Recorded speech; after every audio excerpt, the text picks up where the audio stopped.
Hey everybody, welcome to another exciting vlog. Excuse me, you're gonna get a bunch of vlogs like this in a row because I am out of Disney vlogs for a little while. Did not time that well, oh well. Lots more cooking to come. Yes, these are getting long, so if you want to skip around, we do time code them. Look for the gaps in the red line under the play bar there, or open up the description below. Big list of blue numbers. Tells you what everything is. Click on the numbers, skip to what you want. Watch however you'd like. All right, I'm filming this on, I just looked too, October 6th. I should know, it's McDonald's Monopoly Day. 2025, 6:25 p.m. We are going, speaking of Monopoly, McDonald's, we are doing something I've wanted to do for a while. We are going to try making homemade, more slightly gourmet Big Macs and see how that comes out. We got some movie reviews for you, like I saw VHS Halloween, Mary saw Tron. We rewatched the original Tron for the first time in a while. And of course, we did see one battle after another. We're gonna open up some spooky Halloween stuff, some Disney pins, some kind of cocktail. We're definitely doing a junk food taste test, and we have a lot of upcoming travel plans, some new stuff to tell you about. I will also let you know the Mexico vlog, the Cancun vlog. I am working on it. It probably will not be next week. It might, but I doubt it, because I am trying to make it something special. I'm trying to make it something fancy, so I really want to put some effort into it. So it may still be a little while before you get the Cancun vibes. I imagine I will have that out before I go back to Disney in mid-November, hopefully. Maybe it comes out while I'm at Disney. Anyways, I'll be really excited to show that one with you. Lots of great footage, drone stuff, slow motion stuff. It's really pretty. It's going to be very cool. It's going to be definitely a different vlog than anything like I've done before. I'm not trying to oversell it. It's just definitely going to be different. Maybe a little shorter even, a little compact. All right, with that said and done though, let's get on this one. That is definitely not compact. Here we go, let's vlog. Hey everybody, welcome to a cooking segment where we're gonna do something that should be delicious, but also fairly easy. Today we are going to make homemade, more gourmet Big Macs. I've been meaning to do this for a long time. Ever since we did the Big Mac hot dogs. Since then I kind of made like a Big Mac chicken sandwich with like Tyson frozen chicken patties. I mean, you know, it's pretty good for homemade stuff. But today, we're gonna get a little fancy, not super fancy, but we're gonna try a slightly different recipe for the Big Mac sauce, even though the last one worked pretty well. And then we're gonna make some burgers, some quarter-pound patties, and see what we can do. So, we do have sesame seed buns, which we will work on here in a minute, getting toasted. I'm gonna make a normal Big Mac, the 2 patties, middle thing. Mary's gonna have a single, but we'll work with that. We got some Angus beef, 80-20. We got some deli cheese, American cheese, which I feel fits better with McDonald's style. We got some shredded lettuce. And then we gotta put some pickles on there, but I'm gonna do something special. I'm also gonna make myself a little something for later. We have full-size gherkins. We're gonna slice those down because I want thin pickles, more like McDonald's. The pickles you get out of like store-bought jars are thicker than what you get at McDonald's. So I'm gonna make some circles thin. I'm also gonna make some long ones just for me to have for later. And we do have some sweet onion diced down. I'm gonna mince this down a little bit better. And then of course, that's for the sauce and the burger, but also we need a little ketchup, we need a little mustard, we need some nice mayo, we got some dill relish going on here, and we got some smoked paprika, we got some onion powder, and we got some garlic powder, and a little butter for the buns. I think that's pretty much everything. We have a few steps here. This is mostly gonna be easy, mostly, he says. I don't know where we want to start. Do we want to start with the pickles? We should probably do the pickles, because then I can get some shit out of the way. Pickles, then we'll dice down the onions. We'll have shit out the way, then we can get our buns ready for toasting, make our burgers, and then put it all together. This hopefully, is only going to take maybe half an hour. I hope. I really, really hope. In the meantime, I'm getting myself a little shush machine lady. I appreciate you, but shush. Get a little thing to put some of my pickles in here. So let's get the camera down. I have a bunch of tools out. Obviously, I'm in limited space. If you were wondering, I had a nice, it's Saturday. It's, what is today? I don't know what the hell day it is. I should know, October 4th, 2025. It is 7:31 p.m. Move a bunch of stuff out of the way here. I took a nice relaxing tequila shower, had a few shots, rocked out Foxy Shazam. Thank you, James Gunn, for making me fall in love with Guns N' Roses meets the Beatles. Salud. Little Tanteo jalapeno tequila there. I got my mandolin with a thin slice set in. And these pickles have been around a while, but I mean, they're pickles. You should see the pickled spicy peppers I made the other day. Maybe we'll taste one, I don't know. No, I'd rather not, because I'd still like to actually taste my food. There we go. Woo. Oh, Julian. Okay. Pretty fresh out of the shower here, so I kind of hate to do this to myself. These guys are a little bendy and crooked. I was hoping to find a more straight up, more straight gherkin. This guy might be a contender. Let's see what we got here. Ooh. Yeah. All right, this guy's gonna be good. At least for my thin slice flat boys that I want just for later. That guy looks pretty good. See if we can find one more kind of more straight guy here. I don't mind a curved pickle. Just depends on what I'm doing with it. For this situation, I need my straighter pickles. That I am sure is gonna be more than enough, but I'm gonna set this away in case I want more for what we're doing here. I think this one's gonna be our round. Let's do our rounds last. So let's start with, that's weird. Oh, I guess that's from the jar and stuff. Let's start with these guys. I'm gonna be very careful here. I just want these later for some snack wraps, and I thought while I was doing this, I'd go ahead and make a few more.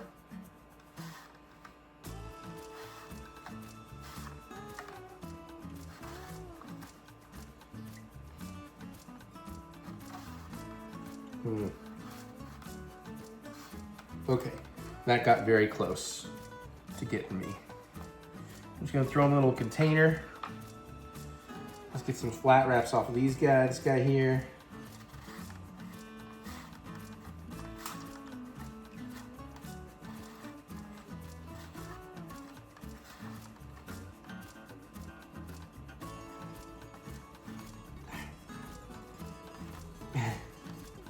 We can turn you around, get somewhere up this side.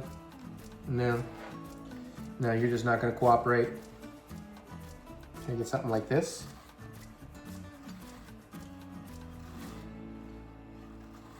These are just intended to be a little bit better for some tortilla flat snack wraps. So we just got some stuff there. Okay, now that part's done, let's make what'll hopefully be enough rounds for a couple of Big Macs. I like to order my Big Macs with extra pickles. I found they become perfect at that point for me.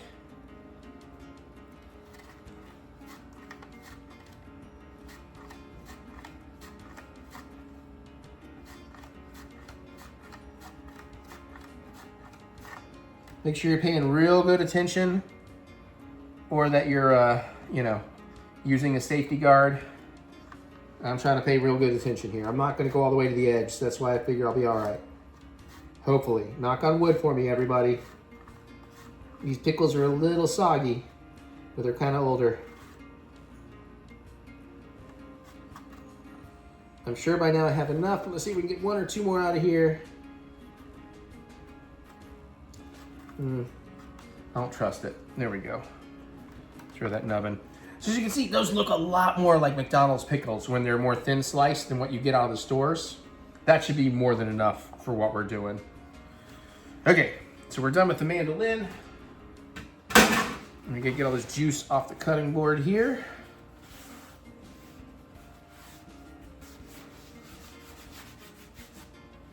And other places. All right. So we got good pickles. Now, we want, because some of this is gonna go in the sauce. So I wanna make sure I have this more minced down. This is sweet onion, obviously like Kroger pre-chopped sweet onion. I guess it's not obvious that it's from Kroger or sweet onion, but it's pre-chopped was the obvious part. So how much do I actually need for the sauce? And I'm gonna be doubling the recipe I'm working with. So they want a tablespoon, so we want like 2 tablespoons minced. Let's throw a little more on the cutting board. Some of this is already quite minced down, but I just want to make sure for the sauce part of the onions, we get it a little bit more nicely done. Do I have something to put this in? Not really, but I'll figure something out in a minute. Knife. So I'm just gonna kind of give these a rough little, you know, let's get in here and make these all smaller.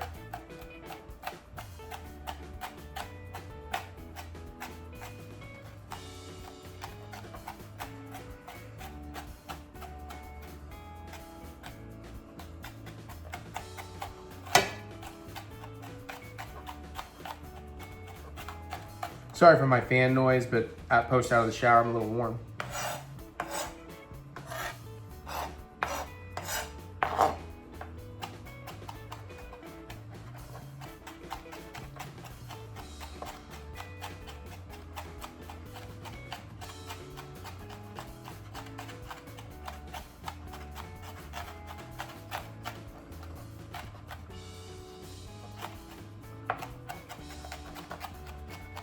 It's starting to look pretty good. We may go through it one more time here.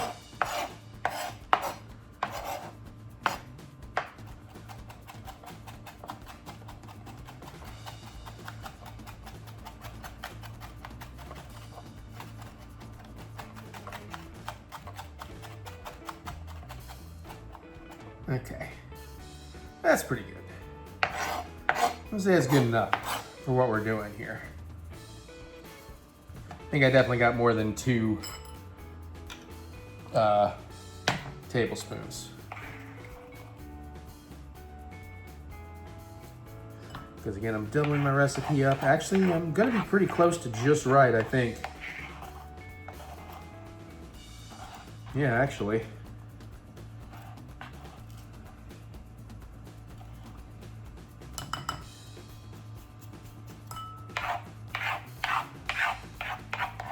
Kind of nailed that, if I'm being honest.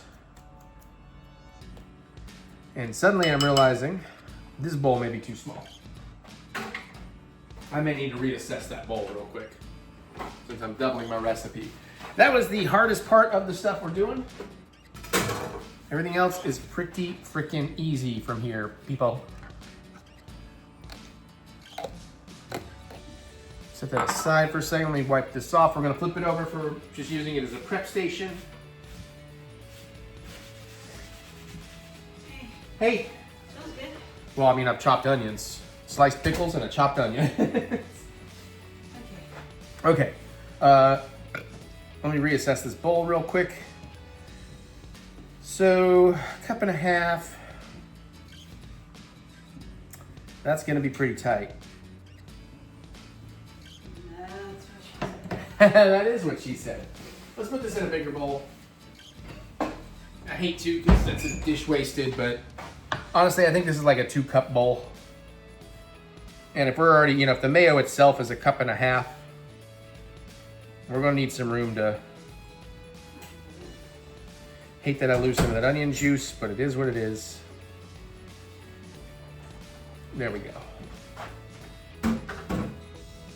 All right.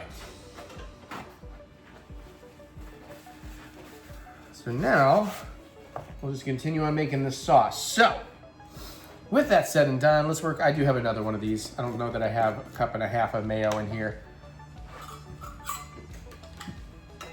Actually, why would I don't know why I'm wasting a full cup. I could just do 3.5 cups and use happier camper.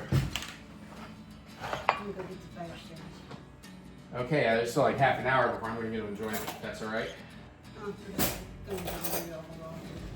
Yeah, I mean, because I just got started on all this, so.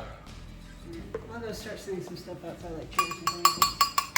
We're doing a fire pit tonight, if you didn't catch that. Oh yeah, I'm definitely going to need my other thing of mayo. It's definitely not 1.5 cups in here. Thank you, my love.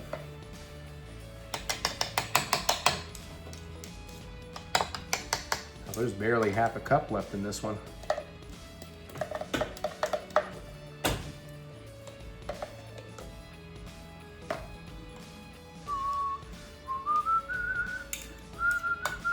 Oh, good. Got it all along the outside of the bowl. I'm a smart guy. I'm very good at these things. Maybe I didn't need to make a double batch. I don't know. Oh, shit. I had a good wipe up and then I wiped it with the dirty thing and re-smeared it. Like an idiot. Like an idiote. Oh, I poured some extra tequila. I should drink some more of that.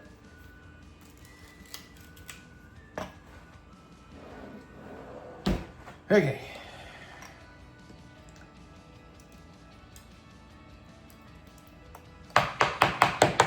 That's pretty much a half cup there.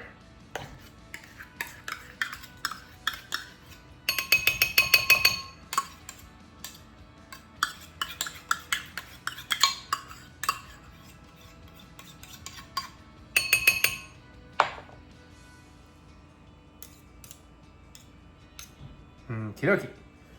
Moving on.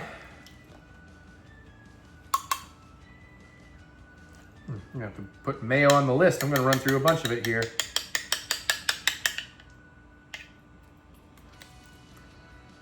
All right, we almost got another half cup here. And this ain't rocket science. If I short my mayo a little, that's fine. All right, there's another half cup. Definitely glad we upgraded bowls.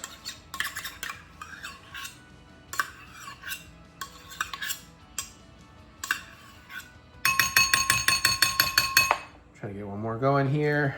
Oh my goodness. Yeah, I did not need to make a double, but I'm already committed, so.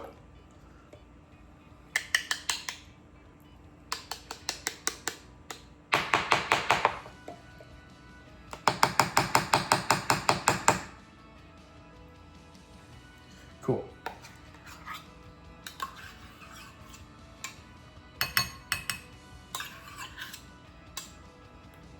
Ooh, a lot of mayo. I definitely, I don't know. I got to get better at visualizing amounts because if I'm just making 2 burgers, we would have had plenty of leftover for some other snacky ideas. Yeah, those are, I'm going to call those.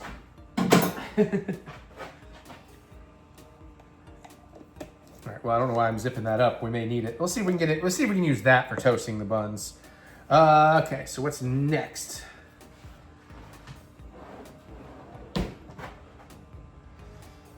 So keep in mind, half this recipe, okay? 3 tablespoons of ketchup. Echo, how many tablespoons in a quarter cup?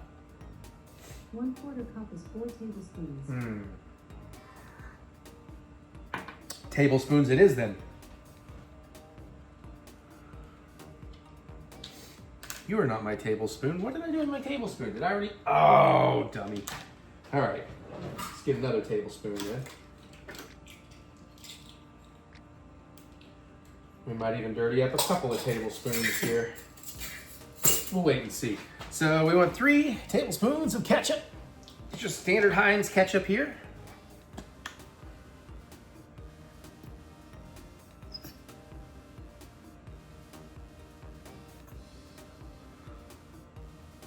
One,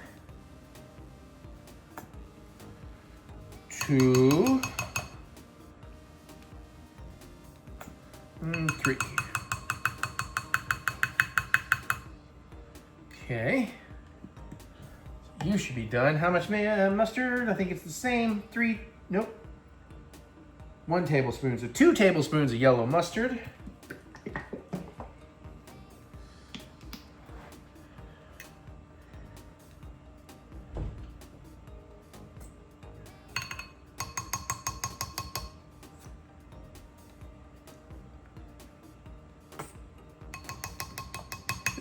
Tiny bit extra for good luck, because I do love my mustard. Do we have any more wet ingredients coming in, other than pickle relish? No. All right, so I'm gonna ditch you, and I will grab another. Oh, what happened to those? There we go. Okay, so 3 tablespoons of pickle relish.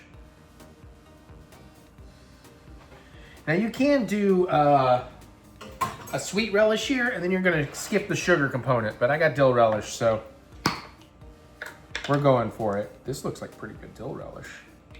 I've not used the Vlasic brand. So we want how much? 6 of these. 1, 2,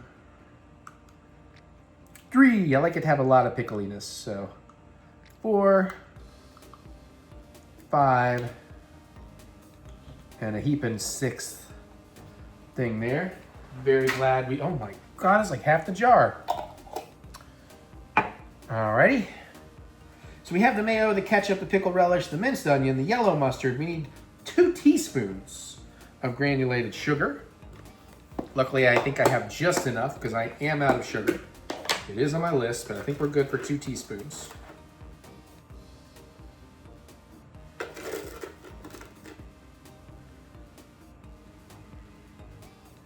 Nice. 2 teaspoons of smoked paprika. Actually, you know what? We need a teaspoon of garlic powder, a teaspoon of onion powder. So I'm gonna start with that. Well, these, because I think those stick to the thing less.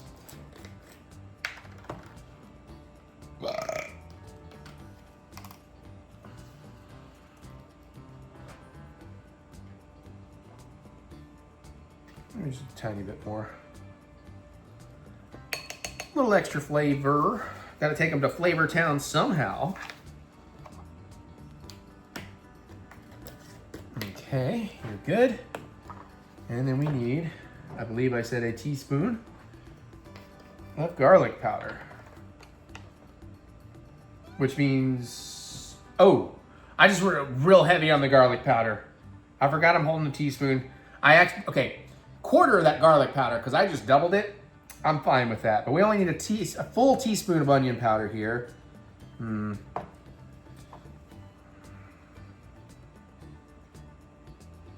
My bad. I don't mind if it's a little extra garlicky.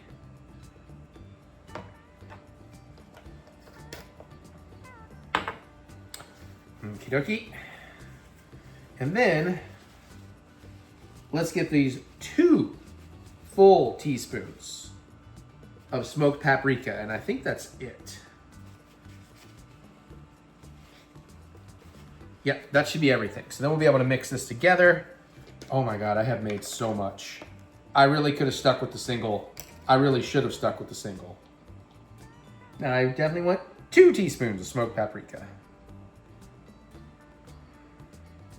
Definitely glad we moved to a bigger bowl.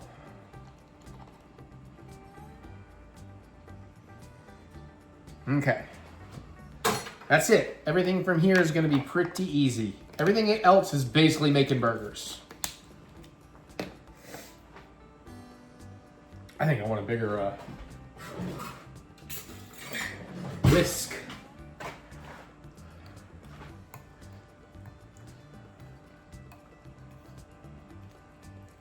Just kind of going gentle here in the beginning, get things kind of pre-mixed.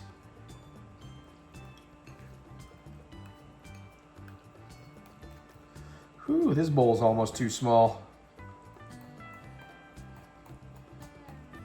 Okay. All right, that looks good, but Jesus Christ, how much did I make? I made so much. All right, now we'll give it a good mixing up.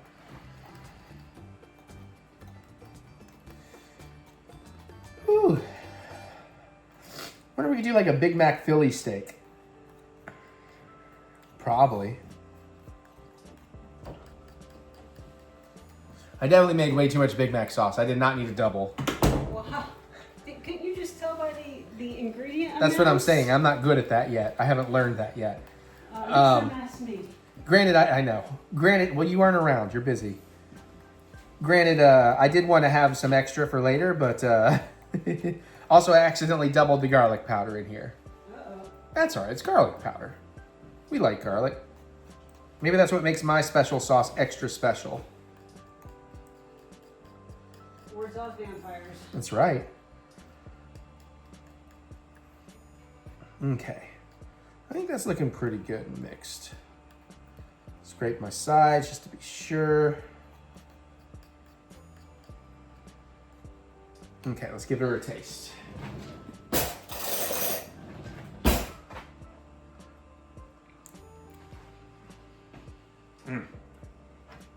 Oh. Oh, that's very good. Nailed it. Fucking nailed it. Okay. We're just gonna set that aside somewhere. Maybe. Jesus Christ. Oh, fuck, I forgot about taking the compost. Compost? Well, I didn't really add anything to it, if that makes a difference. Okay. So now we're basically in just basic burger making mode here. So we gotta prep our buns. Get them toasty. While those are toasting, we'll measure out and work our meat. Now, Mary's having a burger, I'm having a burger, but I also need to steal a bottom bun. Pretty sure McDonald's toasts their buns.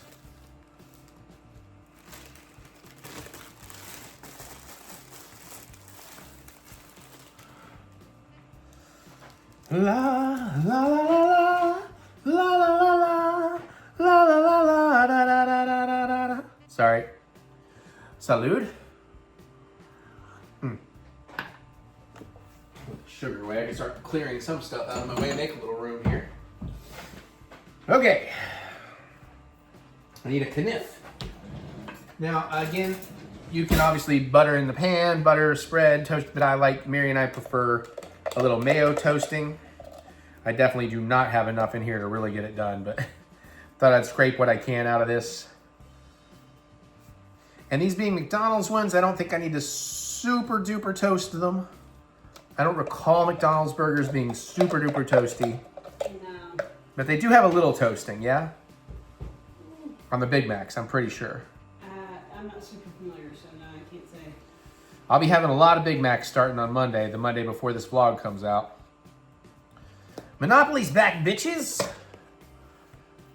A fun way to gamble. And then on the 21st, we got all the buckets coming in, so. Whoa.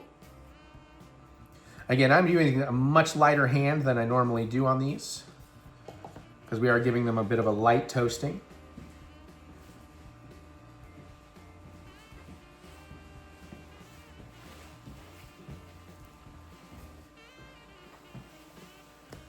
Okay. Take this out so I can empty out the rest of that container. Okay. And just for your edification or your information, Mary, I just got to toast these and then start cooking burgers and then build. So Okay. I don't have much left to do right now. Burgers take about 10 minutes.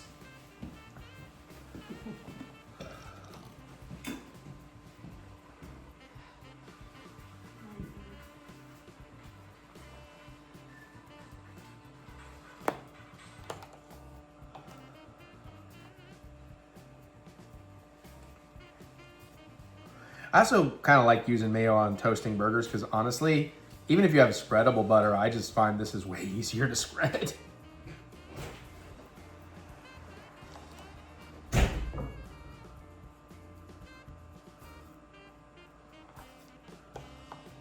Guess I should have been. Let's warm up the pan too. Let's get. Come on. Ow! Whoa, fuck! I didn't need that knuckle here. Medium high. I don't know whose genius idea it was to set the burner buttons right beside the burners. So when they pop like that, you lose your knuckle hair. If we ever remodel this kitchen, which is not in the immediate cards, that is something I would definitely change. I mostly love this kitchen. It was a big selling point for this house for me. But that's something I would definitely do a bit differently.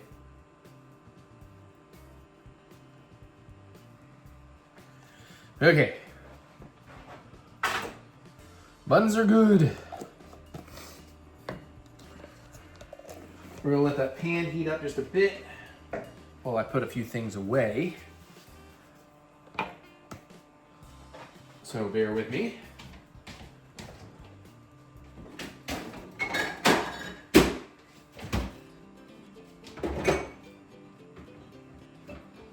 There, and then I need to put you over here too. Okie dokie. Put those onions away, put the seasoning away. No, I still need the onions. What am I thinking? Still gonna put some onions on the burger. I'm not sure that they do it in hindsight now, even though I just had one of these recently, but I like a little onion on the burger. I do have a cooling rack set up off to the side, so we have a place to set our buns, hun. And then eventually our burger patties. Oh, Raul Julia. Sorry. Okay, so those are good to go. We got the onion, we got butter ready for, okay. All right. Oh yeah, this is only gonna take half an hour. We're already at half an hour. I've just made my sauce. Jesus Christ, Eric. I am terrible at this. Let's set this paper towel aside. Eventually we're gonna need to work those buns, hun. I mean, the meat. We'll get there once that's toasting. Okay, I think I have a plan. Just be more prepared.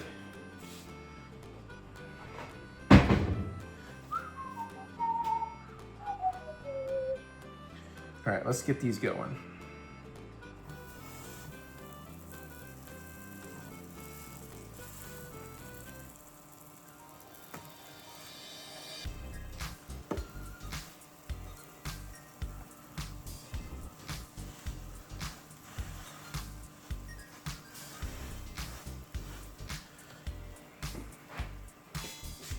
All right, while we're working those, I got my scale here ready to go. Throw a plate on there, zero that out. And let's get the patties ready to roll.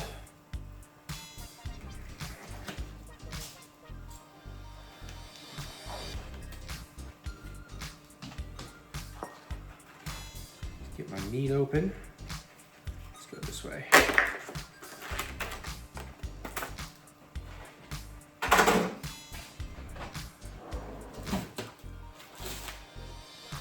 Okay. Fold that. Fold that. Fold that in. That's concerning. What do I got here? I need a little bit more.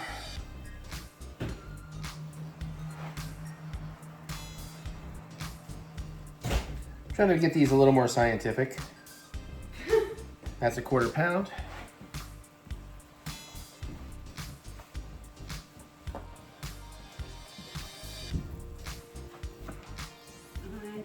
Heard? That's a little too much. 5/8. Ooh. So we got a 1/4. We got an 1/8 on there. Heard? Okay, that's another 1/4 pounder.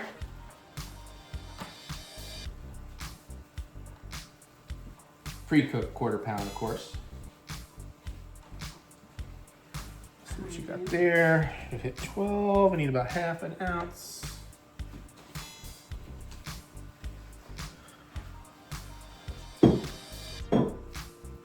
That's perfect.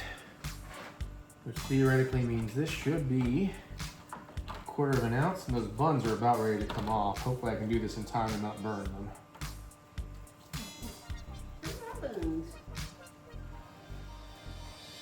Thought about doing these as smash burgers. Boom. It's a little over, but that's just because they gave me a little extra meat, so. Did you ask your dad who wants one? No, because there's only gonna be 1/4 pound patty left over, so I'm gonna have that later. Okay. Since you're having a single.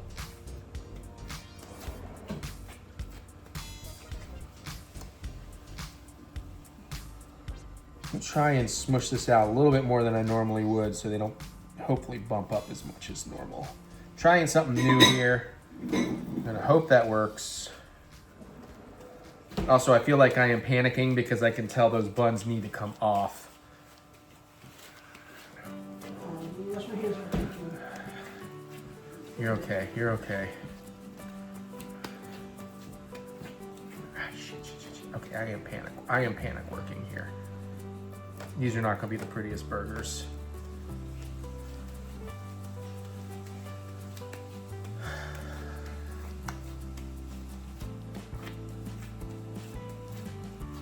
Yeah, I am panicking here, y'all. I'm sorry. These are gonna be kind of ugly.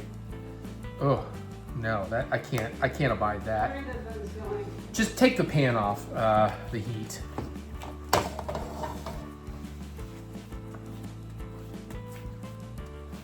Let me set them on the rack. Maybe I need to check them. I don't know if they're actually done. I can tell some of the edges are. You don't want to do it barehanded. Because also I like to flip them and let them get toast a little on the outside. I just don't. You're good. Thank you. No, I appreciate you, but you're good. You're panicking me further. I'm sorry. That's why I'm.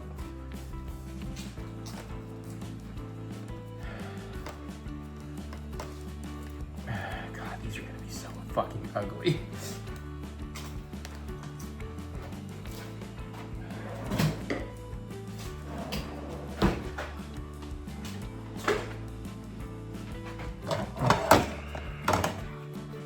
Oh shit.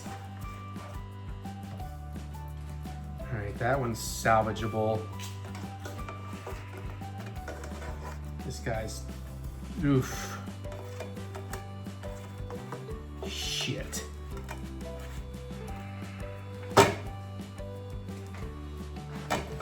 Fucking garbage. Great. They never go that fucking fast. What the fuck? What can I do to help? Nothing. There's nothing you can do to help.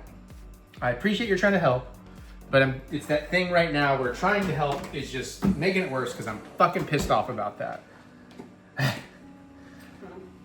Fuck off her. Yeah, sorry. I love you. Thank you. I know you're just trying to help. That just pisses me the... What the fuck? They never go that fast. I mean, I probably would have been fine with it, but there's no way Mary wanted that bun. What stuff is you're putting on? I mean, I didn't even notice. You would have fucking noticed. All right, well then I'm gonna fucking fix these patties up a little bit better.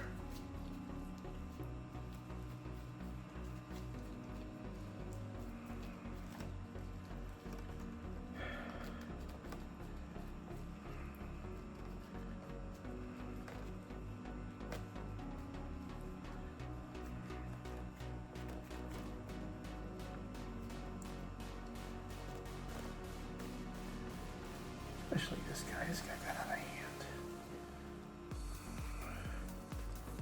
Okay. Okay, those patties look better. Fuck, I hate to waste that much bread. Honestly, out of anger, I threw them away. I shouldn't have done that. I could have still fucking ate them later or something. All right, I'm gonna put that down to a medium. That's probably part of my fucking problem. I'm gonna clean this out.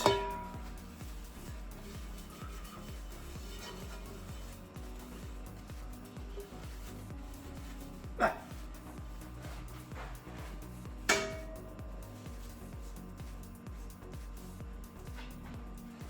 All right, I'm not putting that on the heat yet. Well, let me get the mayo back out. We're gonna damn it.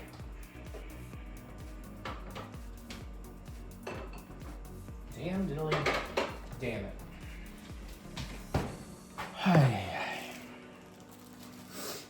All right. But from here, it should go pretty well, theoretically.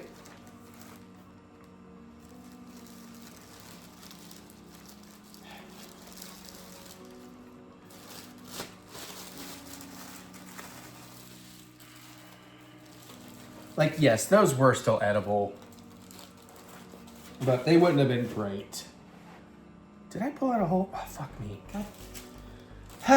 Okay, get your head on straight, kid.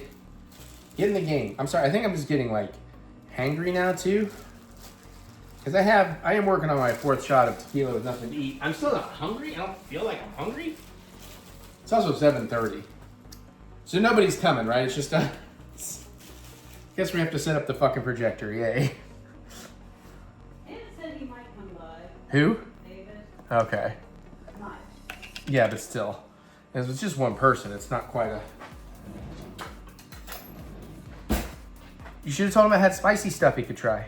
All right, let's do this again. And this is why mise en place is so important, kids. I just timed that poorly. I didn't consider the fact that I have not been weighing my burgers lately. So I think going through that extra process slowed me down more than I was Someone is at the front door. So somebody showed up without saying they were actually going to come.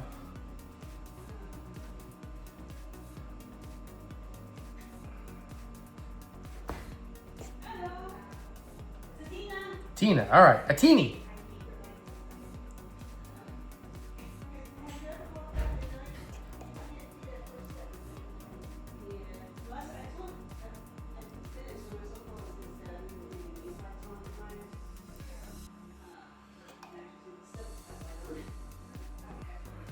Sorry, I'm eavesdropping. Eavesdropping.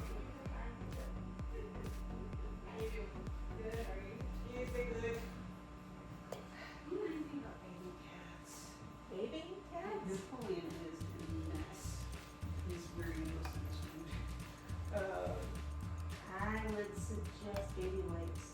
And, just go through and pack them and do it that way, rather than trying to get them immersed in something. That would be my suggestion.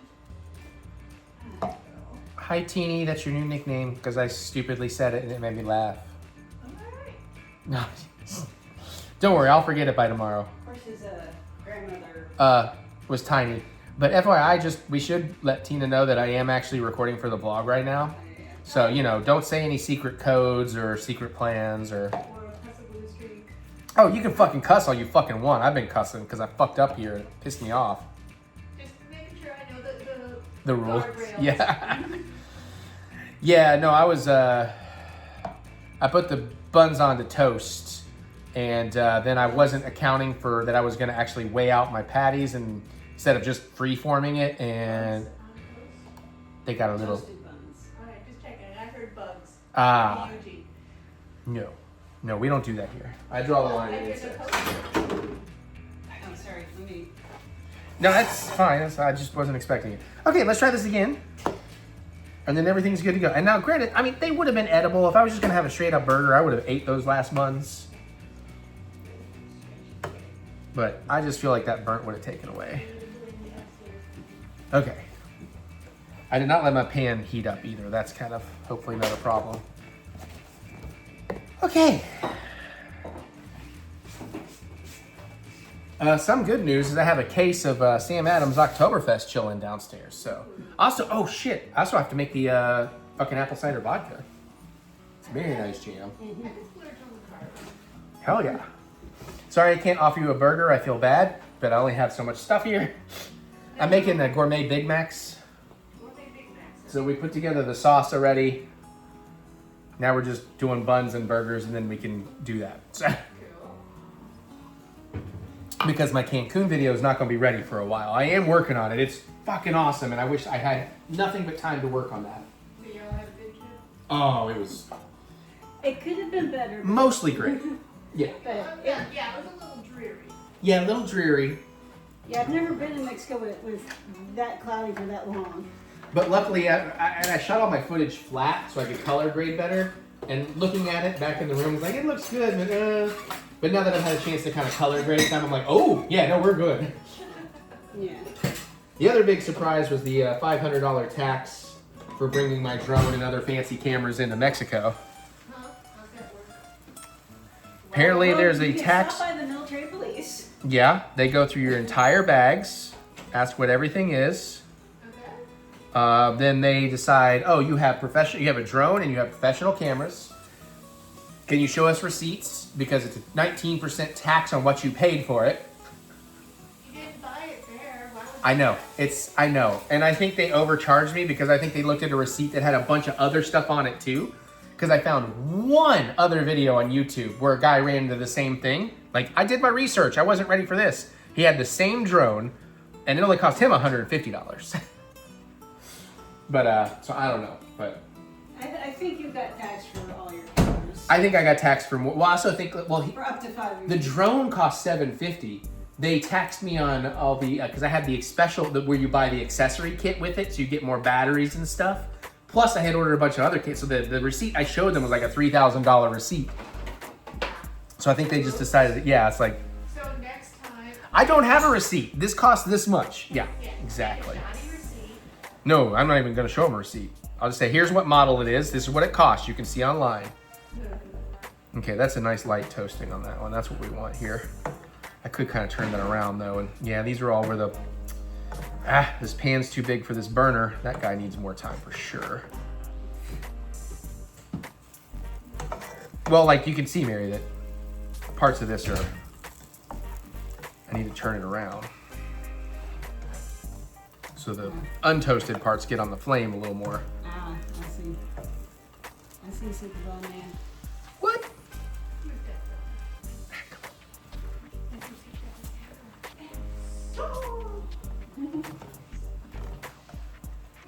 Ooh, that guy is gonna be mine because that guy is a little over toasted.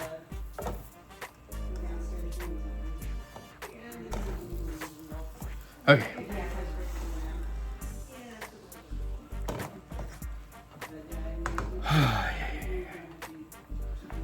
Get my salt and my pepper ready.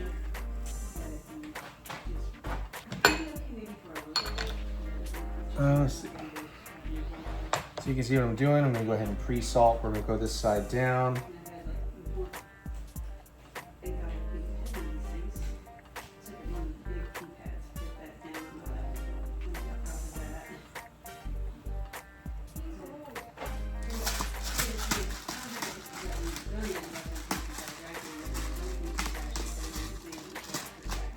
These are not going to be flat. I have definitely not done these well.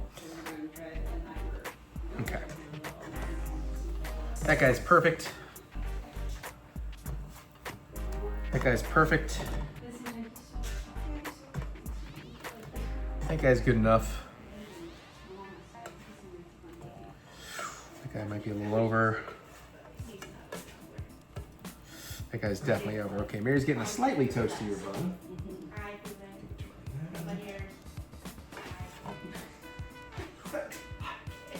Okay, we nailed the buns. Get that burnty, toasty bread out of here.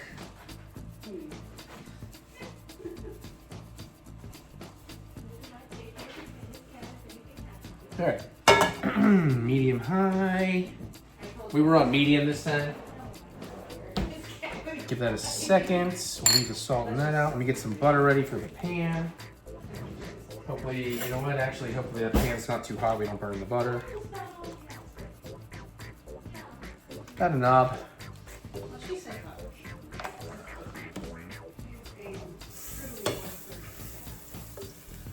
Oh yeah, it's browning immediately. So we're just gonna let it melt with the pan heat.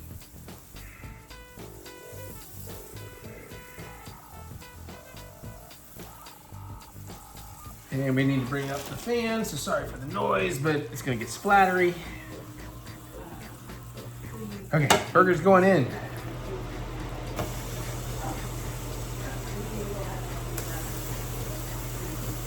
These are gonna puff up. I have not perfected that.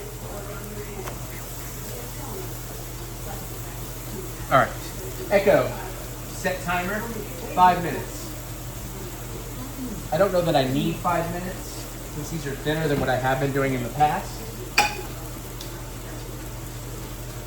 A little more salt on this side. Oh God, these are gonna be some of the ugliest burgers I've ever made.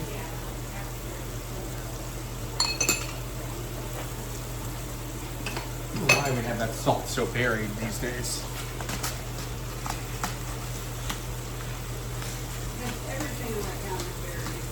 No, I mean the salt is behind your 3 tahines and your water glass, and the most commonly used ingredient is like way behind everything. Okay, we got all that going. Let's fucking prep some cheese. We need 3 slices.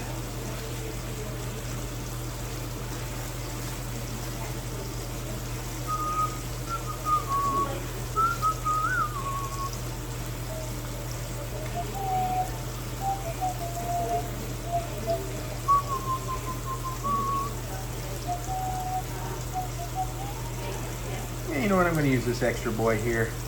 He's a little extra, but it'll look kind of nice.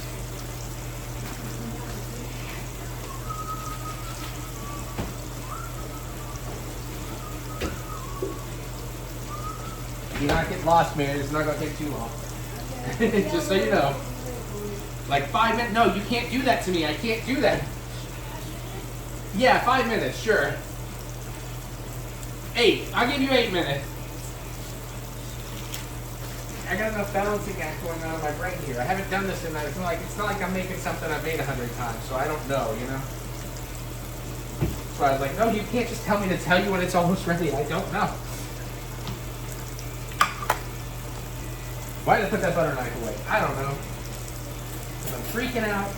I'm doing a bad job. I have a little more butter ready for the pan here, briefly. Momentarily. I need a spatula. I should have mushed these guys in a little bit. I should have brought them more to the center of the heat. This is just burger failure city right here, y'all. I'm so sorry. It has absolutely maybe a little bit to do with having 4 shots of tequila before actually, you know, eating anything. Okay, while we're waiting on this, which is starting to look pretty good. They're getting close to flip time. I thought about doing smash burger versions, but thought we'll try that again in the future. Let's figure out what is the build order of a McDonald's Big Mac. I kind of know. Can I not just get a chart? There we go. I just needed a picture.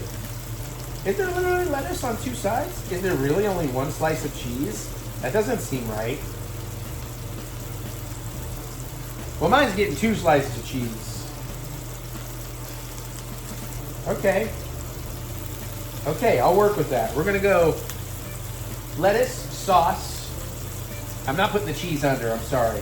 Patty with cheese on it, then onions, then bun, then lettuce, sauce, pickles, bun with extra cheese, because fuck it. Hey, jiggy jig.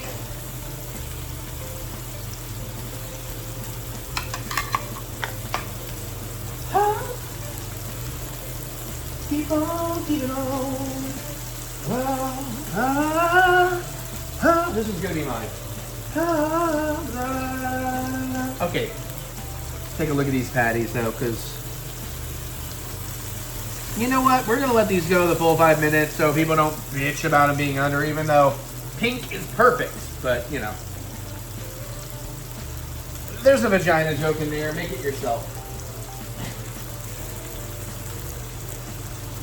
Now the real trick here is to not get overzealous with things like lettuce and sauce.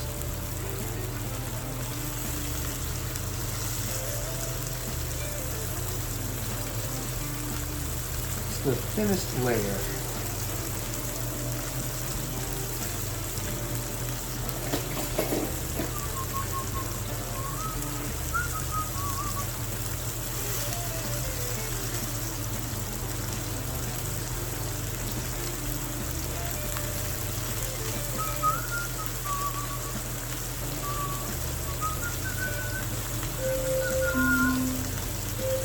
Echo, dismiss.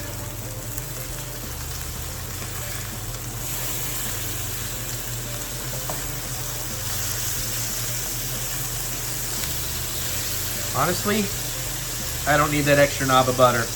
This is all good. Echo, set timer for 3 minutes.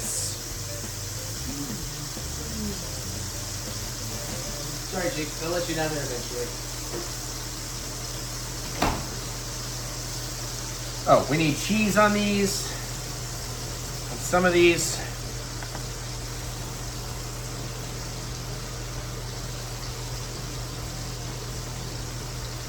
Sure.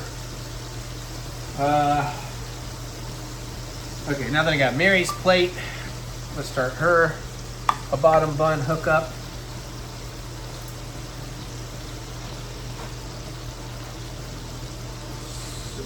Shredded lettuce.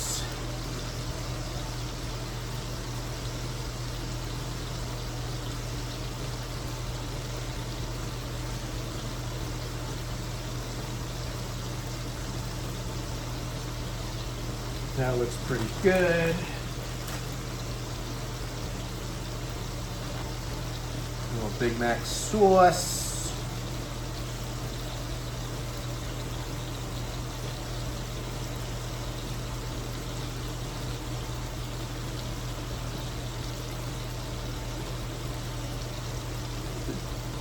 A bit more there. Ooh. Okay. So that's Mary's. And then where did the pickles go? So I'm gonna go ahead and pickle up Mary's since she's only getting a single here. Those are looking pretty good, by the way.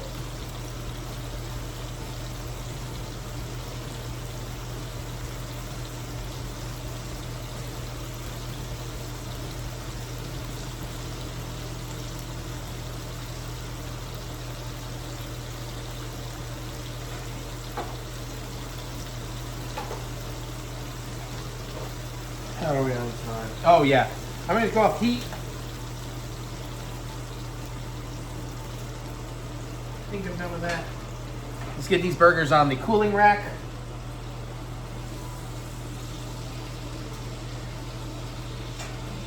Oh no! Fuck. That one turned over into the grease. Oh, I lost a little cheese. It's okay. It's okay. It's not the end of the world.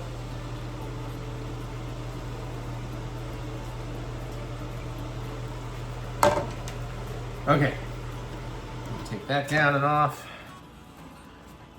Okay, whew, we are almost there, y'all. Now, onions go on top of the buns.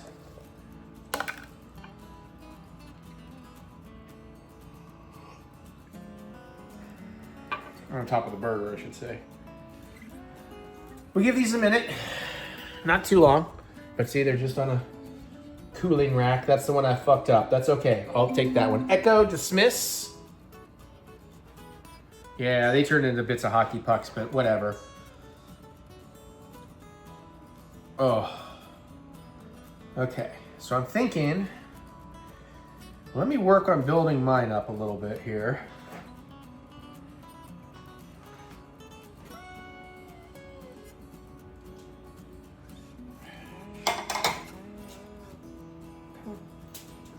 Come on, Daddy.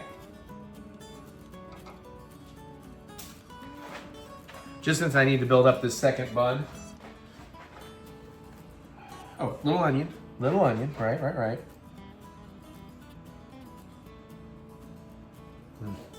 Wish that was a little bit more broken up.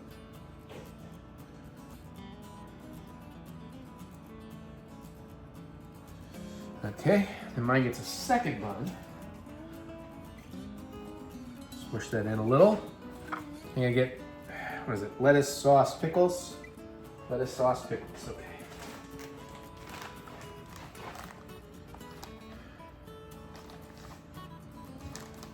Trying to find some of the less chunky lettuce here.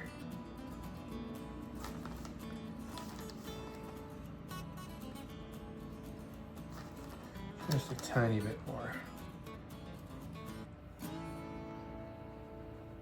Don't really need too much lettuce on these things. Okay, lettuce. More Big Mac sauce, which I definitely made too much.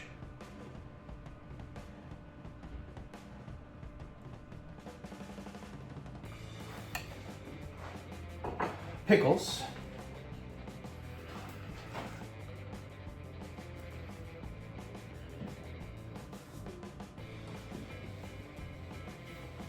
We are building. Pickles. All right, burger and onions, right? Burger and onions, okay.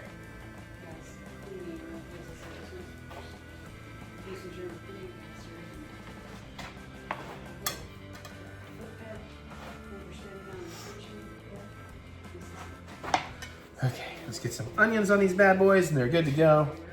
We can do our little results thing and all that. The onions are not cooperating.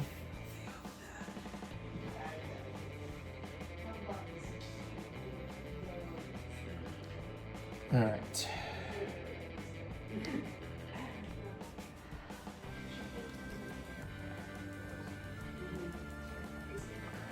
Luckily, I like plenty of onions, so see if we get more onions back on Mary's. Okay. Okay. Bun this motherfucker up. All right. Now let's get you some results. This looks fucking awesome. That is gonna be a juicy, messy boy. Mary's looks way more reasonable. But I'm very, very excited to dig into these things and give them a go. Yeah. Mary has decided to join me. Hi. She's still in her yard stuff. Thumbnail. You kind of hold yours on one. Let's see. Let me get my burger position and then I'll.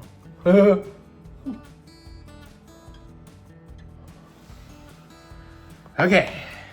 Alright. I have a very good feeling about these. Mine's gonna be. Oh, let me get some napkins or paper towels because yours is gonna be more reasonable. Mine is gonna be a bit messy, I think. Okay. Here we go. Gourmet Big Mac. That is pretty tasty.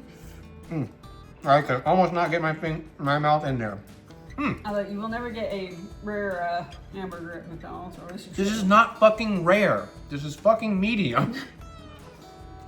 Okay, fine. I'm sick of people that don't fucking know burgers. It should be a little pink inside. Not red, pink. I'm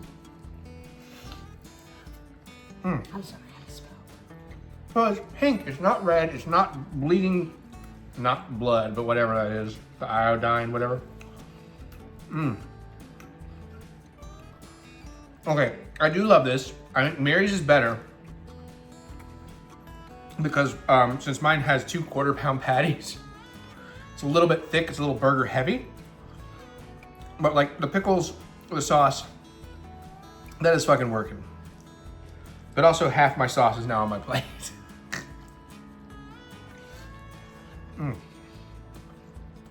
Or maybe I built a little too soon because my bottom bun's getting a little soggy. I could have let it rest a little bit longer, but yeah, it's a messy beast. Yeah, Mary's plate is far less messy than mine. But honestly too, Big Macs tend to be messy.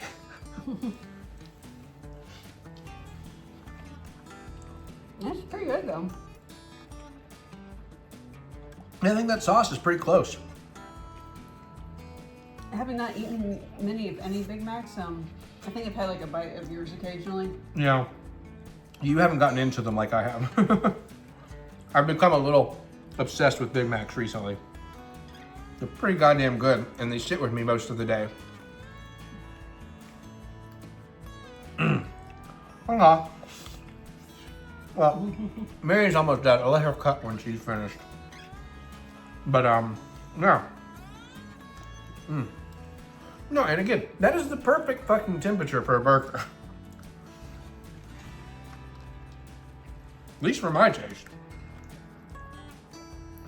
Medium, slight under medium, still pink, fucking juicy, but definitely cooked through.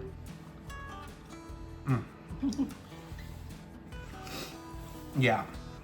I just wish I could get more of the sauce back up on mine. See if I can do that.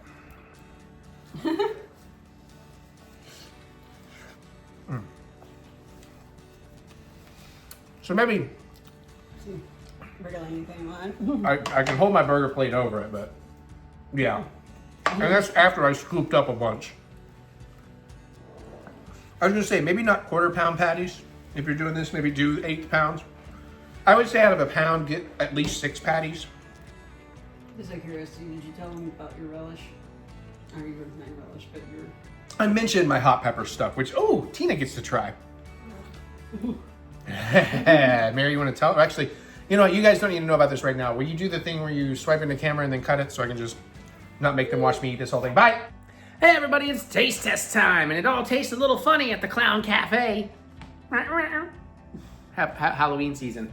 Hey, I still have a bunch of stuff on standby, but we do have 2 savories and 2 sort of sweets today. So we're gonna try them. Now it's later than usual. I have had dinner, but I've only had a couple of samples of tequila a few hours ago, but not really drinking. My palate should still be fine.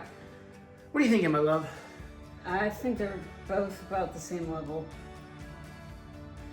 These are probably possibly more subtle. Let's go with these. We have a brand new Pringle, new flavor. We have 2 new flavors, but we're only doing 1 today. Smoky bacon. Prepare to be disappointed. I don't know. I usually Pringles bacon notes are pretty good. Bacon notes are pretty good. They don't look very seasoned. I get a slight smoke smell, but nothing crazy. I smell mostly potato products. Yeah. Yeah, they're not visually very. It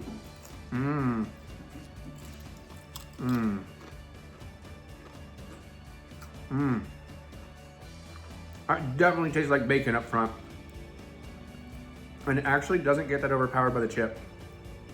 Let me try another one. Uh-oh. Eric may have found another new one he loves. I don't get a lot of the smoky bacon, but I definitely kind of get that sweet and savory, fatty, bacony flavor. I'm not sure if it's good, but I'm not exactly sure if I would call it bacon. Well, I definitely got bacon flavor out of it. I like these a lot. I'm a little worried that I just spent the last couple hours pulling weeds, and I apparently kicked a bunch of dirt into my nose. That's the other thing. We usually try to do this before we've done much in the day, so our palates are very fresh, but we're running out of time to do stuff right now.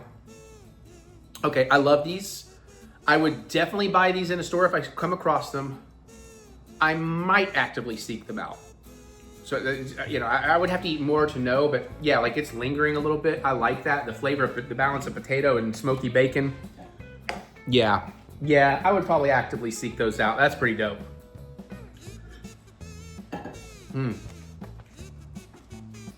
Sorry, they're doing pizzas on diners, drive-ins, and dives. I've been in the kitchen cooking, so I got the triple D on. Now this, technically we've had these flavors before. What's interesting is having the flavors together in the same bag.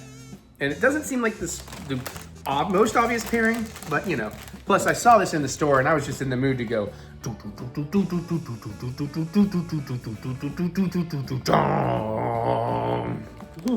Joseph Gordon-Levitt's cover of the Stranger Things edition. Because he went dong. I like they're using the retro logo. Yeah, kind of the 80s bag. So I like a Stranger Pizza, but the other one's still just Cool Ranch. Like, we got nothing for this one. Yeah, but they do have like a little D20 and stuff on the side.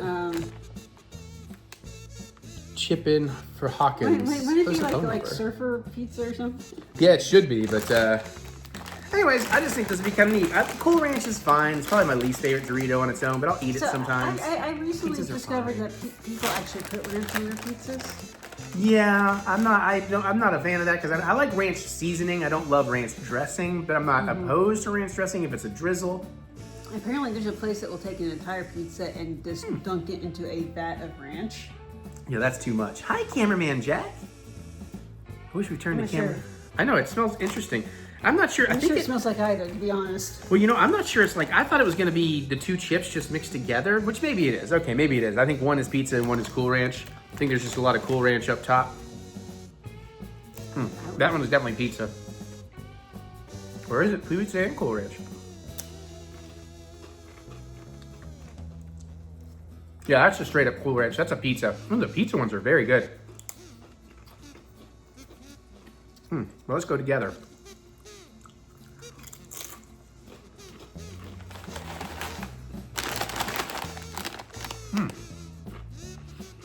Yeah, I can see some different pizza ones in there. That's a very good combination. And that Stranger Pizza is not the normal pizza ones. That is a different pizza flavor. It's got a little heat to it. A little heat and a little sweet. And man, it kicks ass with the Cool Ranch. That's an awesome fucking combination. I'm going to try them together. You have to, it's hard to tell. I know. Here, let me find you. I think that's a pizza. That one's definitely a pizza. And Is that Cool Ranch? that's definitely a Cool Ranch. Yeah, you had a pizza and a Cool Ranch. Oh, here, I can show you with the Cool Ranch. See how there's like red and green seasoning? That's Cool Ranch. Oh, okay. Yeah, I don't think you got any pizza on the last one. Well, I like this a lot. Or I would actively seek these out. Especially because it's limited time. That's a really good flavor pairing. It's surprisingly tasty. Right? Even she, yeah. Oh yeah, that's high on the list of awesome Doritos. Hell to the yeah. Okay. Wow, that's 2 for 2, man. After 2 full junk food taste tests that were pretty much all a wash, it's nice to have some really killer shit again. But now we're gonna move into 2 Swedish items. One is a meatball.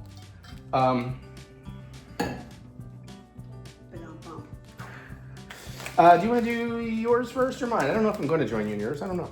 Let's go ahead and do that one first. Okay. Well, let me jump behind you real quick. And now that we have tons of actual shit clips again, since somebody cleaned out their bedroom. Mary, I'm looking at me.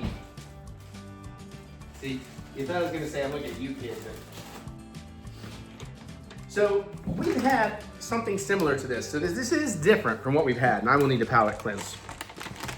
But I'm still really mad, by the way, pissed off, because it appears I have had my final caramel cold brew coffee M&M.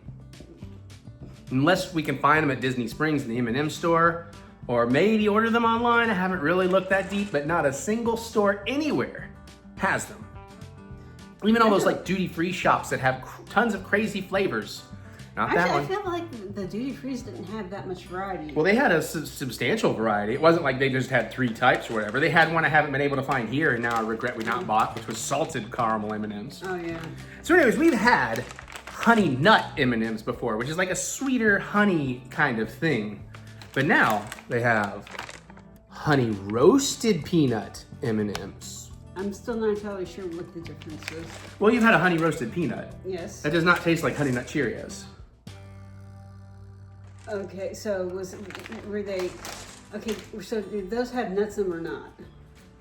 What, honey nut Cheerios? No, the honey nut M&Ms. Yeah. I think they did. It's been like years. See, I feel like that. But they weren't honey roasted. There's a difference between a honey roasted peanut and a honey nut coated. Anyways, I don't know if these are gonna be hugely different. Peanut M&Ms are by far the best M&M of all time. They're just so many more calories than the second best, which is caramel cold brew. I'm sorry, I think brownie might still be my favorite. Ooh, the fudge brownies are up there. And you know what? I haven't fucking seen those in a minute either. Oh, God damn it. Okay, yeah, you're gonna be questing for things when you go to Disney Springs. Just, Yeah, Just remind make sure me. it's towards the end of your trip so I can have fresher Gideons. Well, I'm going to Gideon's multiple times now. I do love that they do the coloration. Similar to what they did for the honey nut colorations. I'll try a couple here. Anyway, is it a mix of nuts? Or is that just showing things that they... Oh, maybe? What's No, this those are honey roasted peanut? peanuts. Okay, so No, they're maybe it's just... advertising. Oh yeah, they're suggesting put these in like a trail mix. Ah, Okay. Not that different colors are different flavors. But... Oh. Oh wow. I don't know if that's a good wow, it's just that's way more potent than I thought.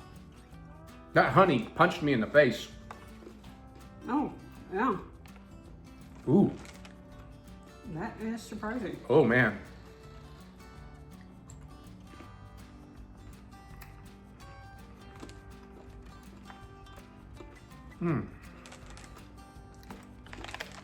That's fucking good. It's a lot sweeter than I thought it would be. Because the honey is very, very potent. You know what I thought was the inclusive peanut M&Ms. My favorite thing is to find one that's missing the M&M, so it's just a really big M&M. I mean, missing the peanut just a little bit. I think I just had one of those. If I had known, I would have given it to you. Okay, those are dangerous. Are you good? I don't know that I like them more than regular peanut M&Ms, because maybe they would get a little too sweet if you're eating too many of them, but it is damn up there. Again, I typically stay away from the peanut M&Ms because they are insanely more calories because of the nut. And plus they're more addictive somehow. So like cold brew caramel, I can just like have 4 to put Now, the if taste you're them. having Can I finish my thought? No, because you interrupt me all the time. No, I interrupt you all the time. So I was- So, as I was saying, peanut M&Ms are great to have if you're having a sugar crash. Oh You yeah. get the sugar, the chocolate up front, and then the protein and stuff from the peanut for the back end. Yeah, and it kind of has that Snickers thing where they can actually satisfy like having actual food, not just empty calories. Maybe not as much as a Snickers, but you know, you get where I'm going. Yeah. Yeah, I can eat four cold brew M&Ms and be like, oh, good, I got the flavor, I'm good, and I can stop. I can have restraint. These, not so much. However, these might actually, the sweetness might get too much after too many. So, but yeah, highly recommend. So 3 for 3. Now we're gonna eat Mary's garbage food. I'm just giving you poop. Oh, you might want to be careful. I've been cutting a lot of peppers from Mary's garden all day. I'm making something, and I'd scratch, even after I wash my hands, I scratch it, and it's like burning still over here. Oh. Told you, your serranos are fucking insane this year. So, I have moon cakes. Look at the pretty packaging. Moon So cakes. the Chinese Mid-Autumn Festival or whatever is coming up, and mooncakes are a traditional thing. And I try to get a different flavor every year because they come in different, multiple flavors. The first year was like a lotus seed paste with a egg in it, or egg yolk in it. Eric hated it. Yeah, I kind of Last year was red bean paste, and Eric won't even touch that. I don't like red bean paste at all. This year is mixed nut mooncake. Okay. Eric might not be disgusted by this. Maybe. I'm not gonna say he'll like it. I'm just saying he may not be. I like it. Came with a knife. So you're saying there's a chance? It came with a knife. Is it a very cute knife? Not really. No. No. Not as cute. But I do like that these are individually packaged, and they always have these fancy little designs on the front. Fancy. Yeah. They're only like 800 calories a cake, right? About, yeah. Oh Jesus! I was trying to exaggerate. 750. Oh. Which is why when I have them, I don't eat more than a quarter a day. Same thing we did with the Gideon's cookies, which was wise because those things are. But they're so good. I never should have subscribed to their Facebook page because now I see all the special edition ones we're missing. Okay, I'm gonna get scissors to open this safe. Skizzers. I don't want. I'd like to be able to kind of sort of keep it in the bag. Here's our food.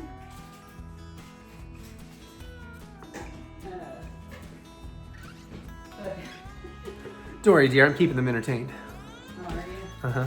We're dancing together. All right.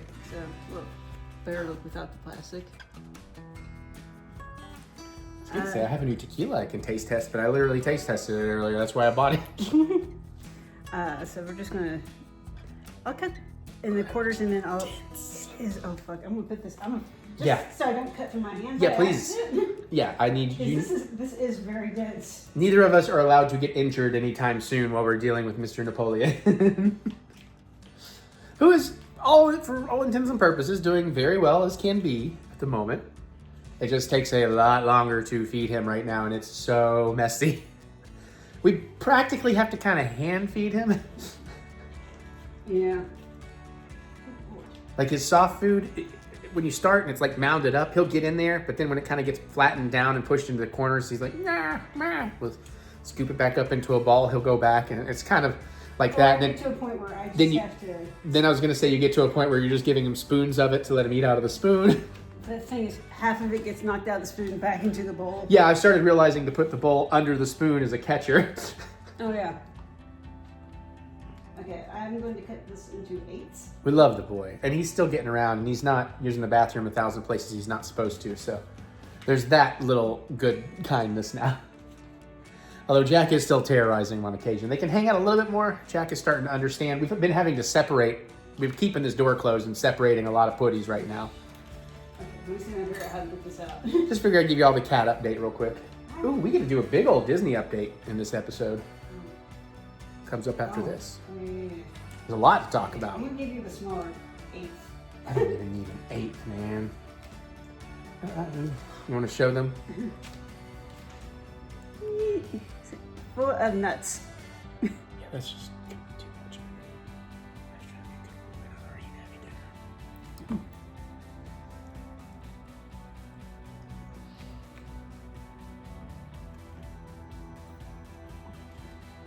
All right, that one's tolerable. I don't love it though. I don't It's necessarily. not super sweet. No, I don't like the nuts. It reminds me of something.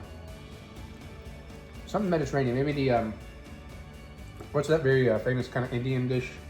Baklava? No, it doesn't really remind. Maybe. Baklava is more Layers and honey, I know. like, phyllo dough and honey and like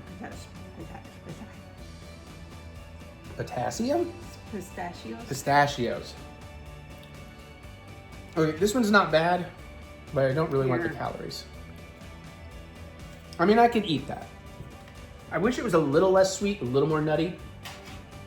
But yeah, as far as all those have gone, that's a mooncake I can enjoy. Woo.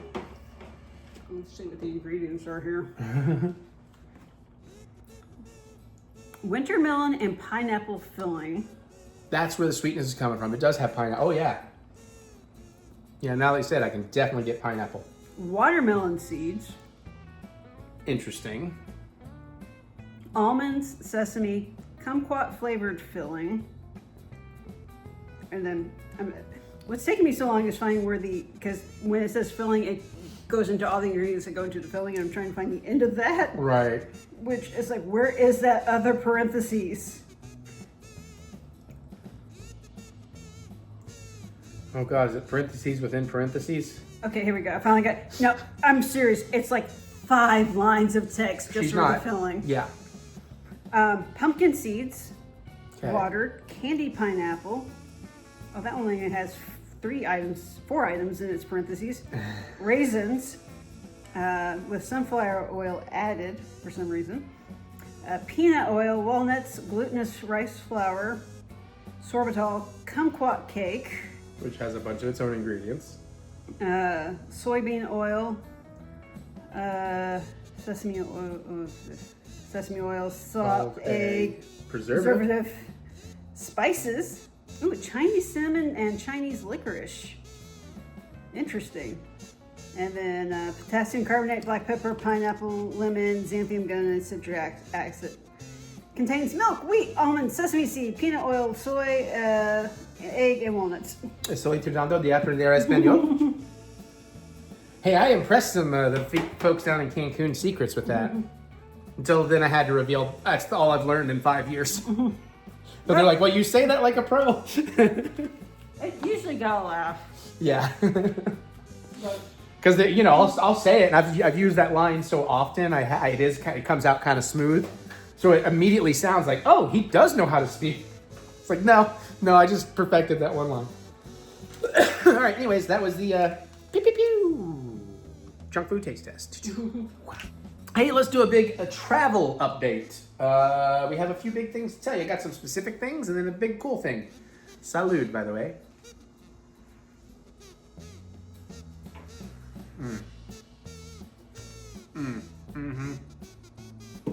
It's been a minute since I've had that one. It's very good. So let's just run through November real quick because we did have the booking window.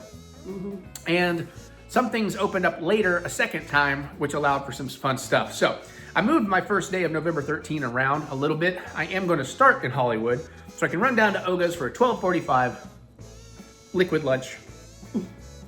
And then I'll probably just monorail on over. I'm going to be at Pop Century the whole time. I'll monorail on over to Epcot. I'm going to finally try Tutto Italiano Ristorante for my lunch at 3 p.m.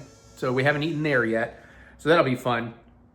And then I figure, eat till about 4, maybe get back to my room about 4:30, 5 o'clock. I'll have my Kroger delivery set for 5 to 6. So even if my plane is stupid late, I should be there for it since I need to stock up some booze. But if I want a free drink before I leave my room, if I get to check in early, I still have Tanteo in my owner's locker, so. So then I'm going to go over to the Christmas party that night. Probably just going to wait till about 7 and go. And enjoy the Christmas party, and I'm going to the Beak and Barrel at 10 p.m. Yahoo! That's it came in the second round of reservations they opened, because I could not get the 13th on the day of travel. Because remember, the day Mary and I left for Cancun, luckily I was already awake to get on the airplane at 7 in the morning, but I had my booking window open at 6 that morning, which was a pain, but it worked. So then Friday I have nothing. I don't even have a park reservation because Friday I'm doing Disney Springs in the afternoon, idiots, and I will be going to Jollywood Nights that night and hopefully staying out of Batu mostly because I only get 2 Jollywoods, and I'm going to make the best of Jollywood itself the first night. Saturday, November 15th, I'm starting my day. I'm doing the whole day. Is that right? Yeah, I'm doing the whole... Or no. No, I'm sorry. I'm wrong about Jollywood on the 14th. Why do I have nothing? Am I just doing a whole day of... Oh, I remember what it is. I remember because it's not all in my list. No, the 14th, I'm starting at Disney Springs, but then I'm going over to the Swan Hotel because I have this extra food and wine event. From 4 to 9 p.m. on Friday, and Saturday I go over there. I've already paid unlimited food, unlimited wine. The fools! So that day I'm going to make the most of it. Get a late night call going like, I need you to stay on the phone with me until I get to the car. Well, it's only till 9, and then I just have to get on a boat and go over to the Skyliner. Or just go from the Swan and take a car back to the Pop Century. Saturday the 15th, I'm going to start my day in Magic Kingdom. And I keep trying to move this up earlier. I don't know if I'm going to have the luck, but currently I have a 5:35 beacon barrel, and I have a lot of beacon barrels, so I may cancel that one. But I figured I would just go to my food thing briefly, maybe like an extra hour just to go through whatever I didn't get the first day, because then I have that Jollywood night that I was just saying I want to do all of Jollywood. Then we have a Saturday the 16th, Sunday the 16th, where I'm going to start in Epcot, and I have a lunch at 12:10 p.m. at Chefs de France. It was the only time I could get that because it's the Eat to the Beat concert series. And boy, I'm glad I got that early because apparently this is one of the most in-demand concert tickets at Eat to the Beat. The Beach Boys. I will be seeing the Beach Boys at 5:30. Is Uncle Jesse drumming? I don't know. But still, I like the Beach Boys. That'll be pretty cool. And I get to do Chefs de France. Also that day, I'll be doing my first time at 3:45. I have a lunch at Geo 82, the new adults only bar in Epcot. I didn't know it was an adults only. Yeah, it's one of the things that makes it kind of interesting. Not that kids are really ever a problem in Epcot. So where is it that at? I believe it is in the Spaceship Earth, or is it called Spaceship Earth? The Big Sphere? Yeah, I think that's called. Yeah. Something like that. Anyways, it's in the Big Sphere. And then that night, I'm popping over to Mickey's Christmas party, and I am doing the fireworks party at 9 p.m. Is that a post? No, that's actually a pre. So I can drink, because then I'm going to the Beacon and Barrel at 11 to close out my Christmas party. Oh, Haunted Mansion is going to be fun. So is Pirates. Then the 17th, Monday, I'm going to start off in Hollywood. Oh yeah, Monday is all in Hollywood Studios. I may duck back to my room, but that of course is Life Day. So I got an Oga's currently at 1:30 p.m. Build a Saver at 3:05, which by the way, they're bringing back the reforged and reframed or whatever. Those limited edition ones from May 4th. They're doing another limited edition round starting October 13th, I want to say. So if those parts hold out, I'll make me another one of those and get some extras. So 305 Saver build, I'm doing it. You pretty much have everything now. The current iteration, including the reforged and whatever ones I have at least one of every single piece currently available. But I like getting extra pieces because now I'm getting to just build hodgepodge ones. It's really kind of fun to mix and match. And again, I'm down to not, I didn't build a Saber on that last trip. I'm like, I build a Saber on the big holidays, basically, until they have something new. And then I'm doing a single session of Capture the Moment personal photo at 4 o'clock. I got an Oga's at 5. I did not book a third Oga's because it is Jollywood Nights. And that's the night I'm going to really hang out in Oga's and Batu late while everybody else is. I wonder, though, if other people, other Life Dayers are going to take advantage of it, too, and it'll actually be busy. Because it's cool that we have after hours, so 1 in the morning or 12:30 or something. Well, if that's the case, you should see if you can talk what are the bartenders called? Chemists. Chemists into doing some of the old shtick.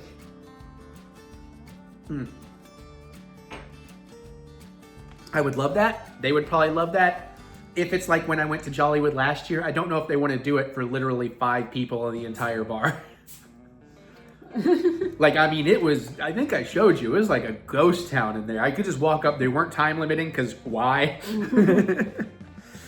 So anyways, that's my 17th. That's going to be amazing. I may duck back to the room and drop off if I buy anything bulky or my saber blade, so I don't have to carry it around all day. The 18th, Mickey and Minnie's birthday. I'm spending the whole day in Magic Kingdom. She will be involved in this in a minute. We have to talk about her in a second. So I'm doing one more restaurant in Magic Kingdom I have not been to. Tony's Town Square Restaurant Diner.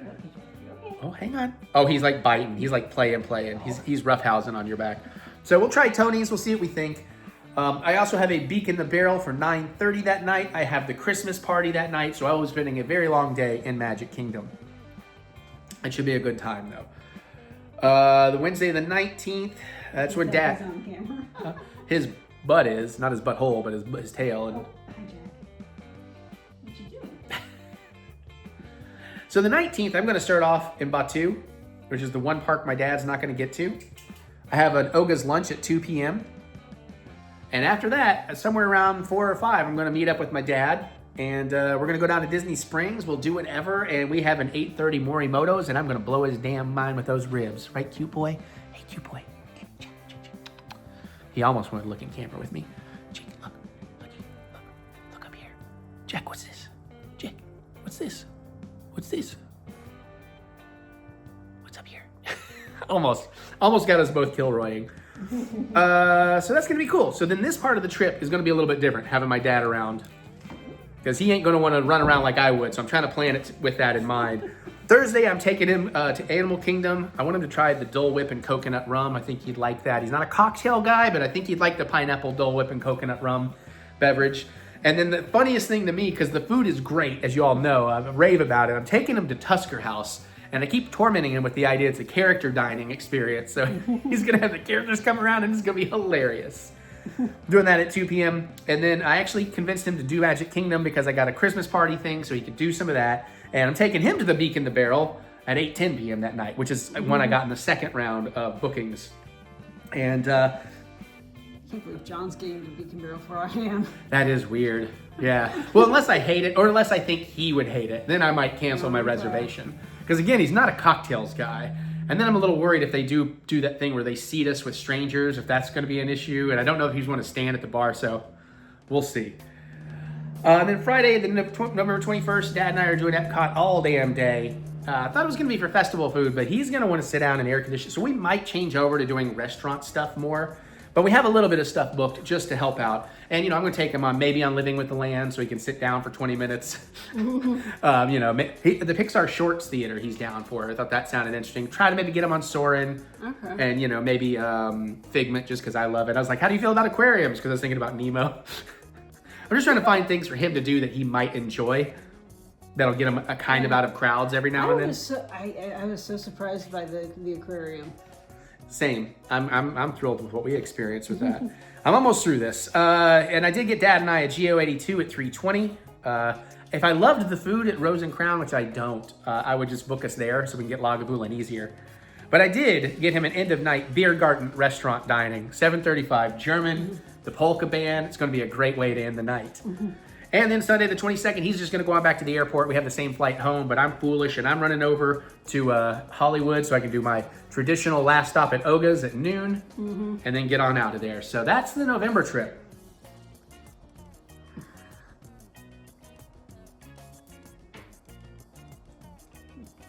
Now this part's interesting because it's not showing up in here and I have to figure out how to make that happen.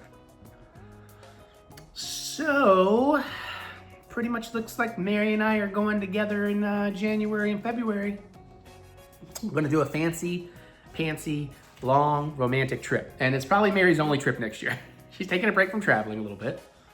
It might be my last Disney trip. I hope not. I'm hoping I can swing like 1 or 2 weekends next year after this. Barely enough leave time for this trip, and then after that, it's like, no, I need to stop traveling. And I need to stop. And so if I do a couple extra weekend trips, I'm going to try to find ways to make them cheap trips. Who knows if I'll even vlog those. I will vlog this trip with her and I, because we are planning some really cool stuff I'd like to get out there. So we're going to do a split stay between 2 hotels. The first 4 days, we are going to stay in Disney's Swan Hotel. Mostly we chose that because we want to check it out. And also, did you know they have room service till midnight? That's kind of nice. I did not know that. They are a premium hotel.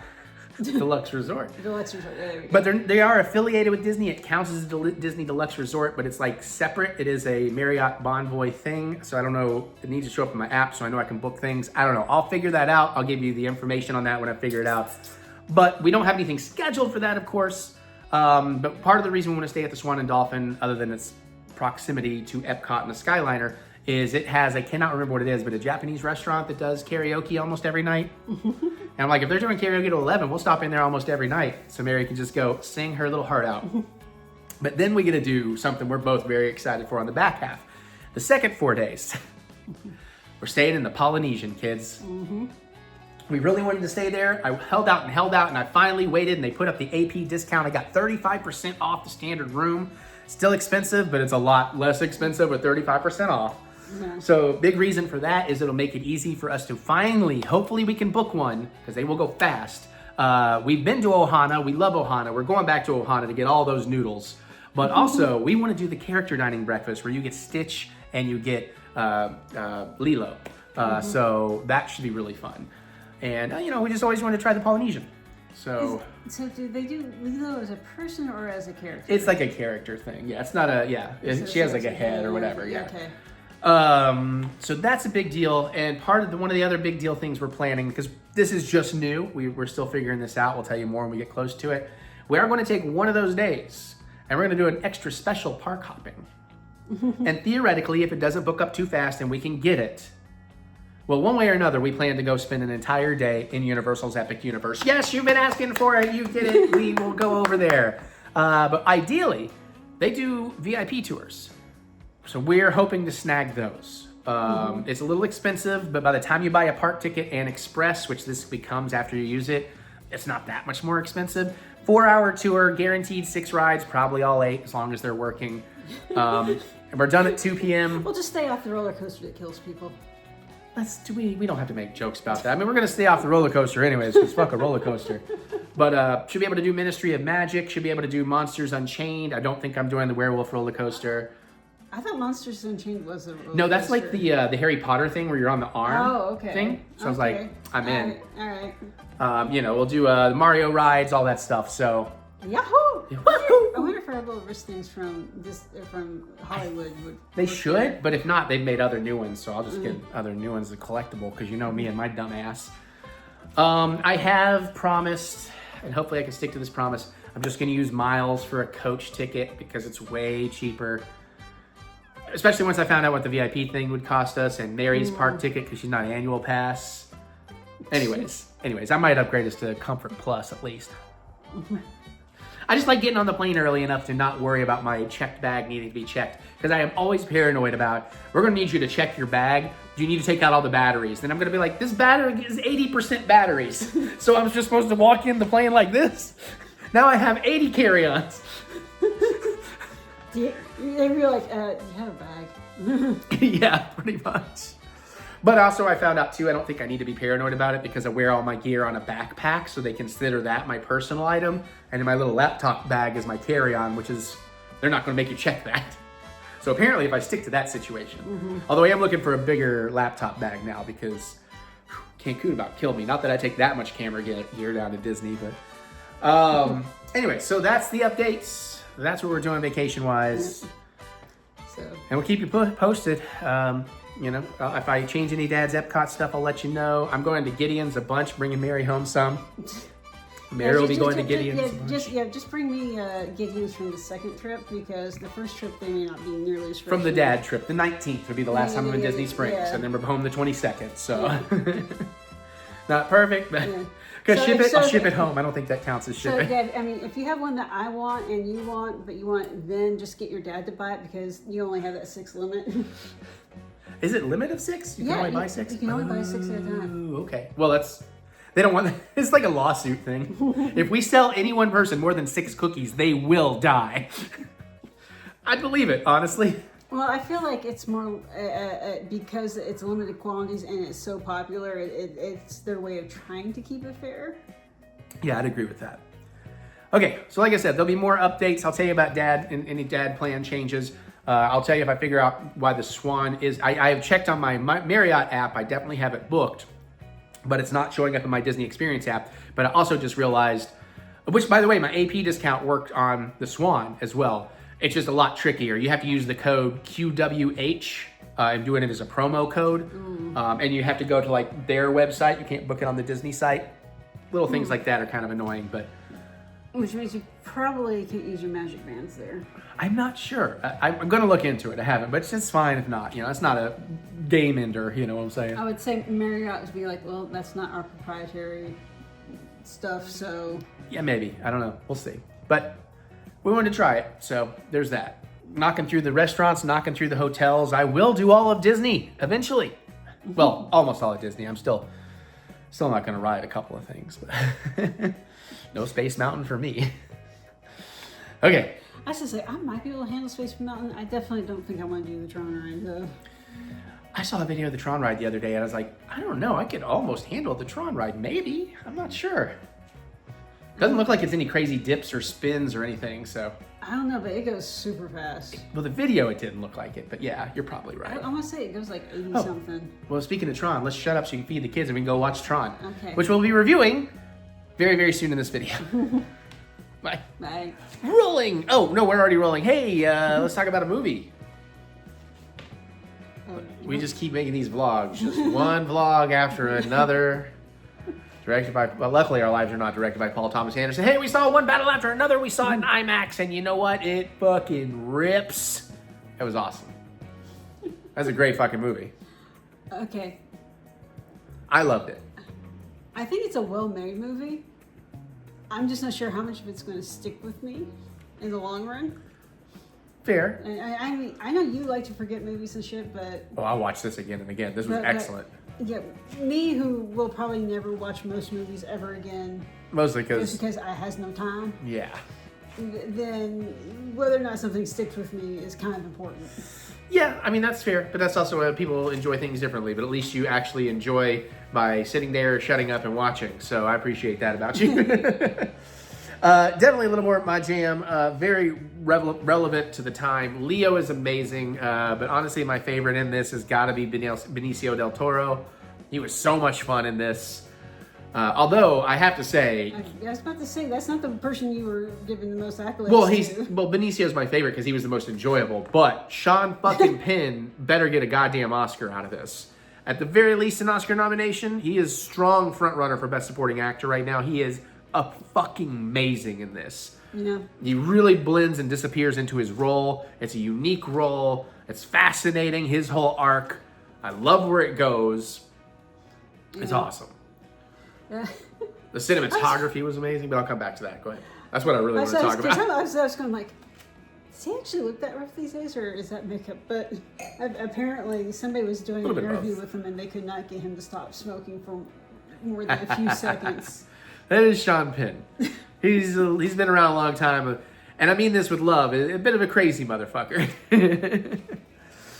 But yeah, he is phenomenal in it. It's also one of those movies like it was like 2 hours and 40 something, you know. But it just starts and it doesn't let up. I didn't find it dragged anywhere. I love Leo's relationship with his daughter. Once we get to that, I love the setup of everything. I love the idea they named the group the French 75, which is a cocktail I don't really like.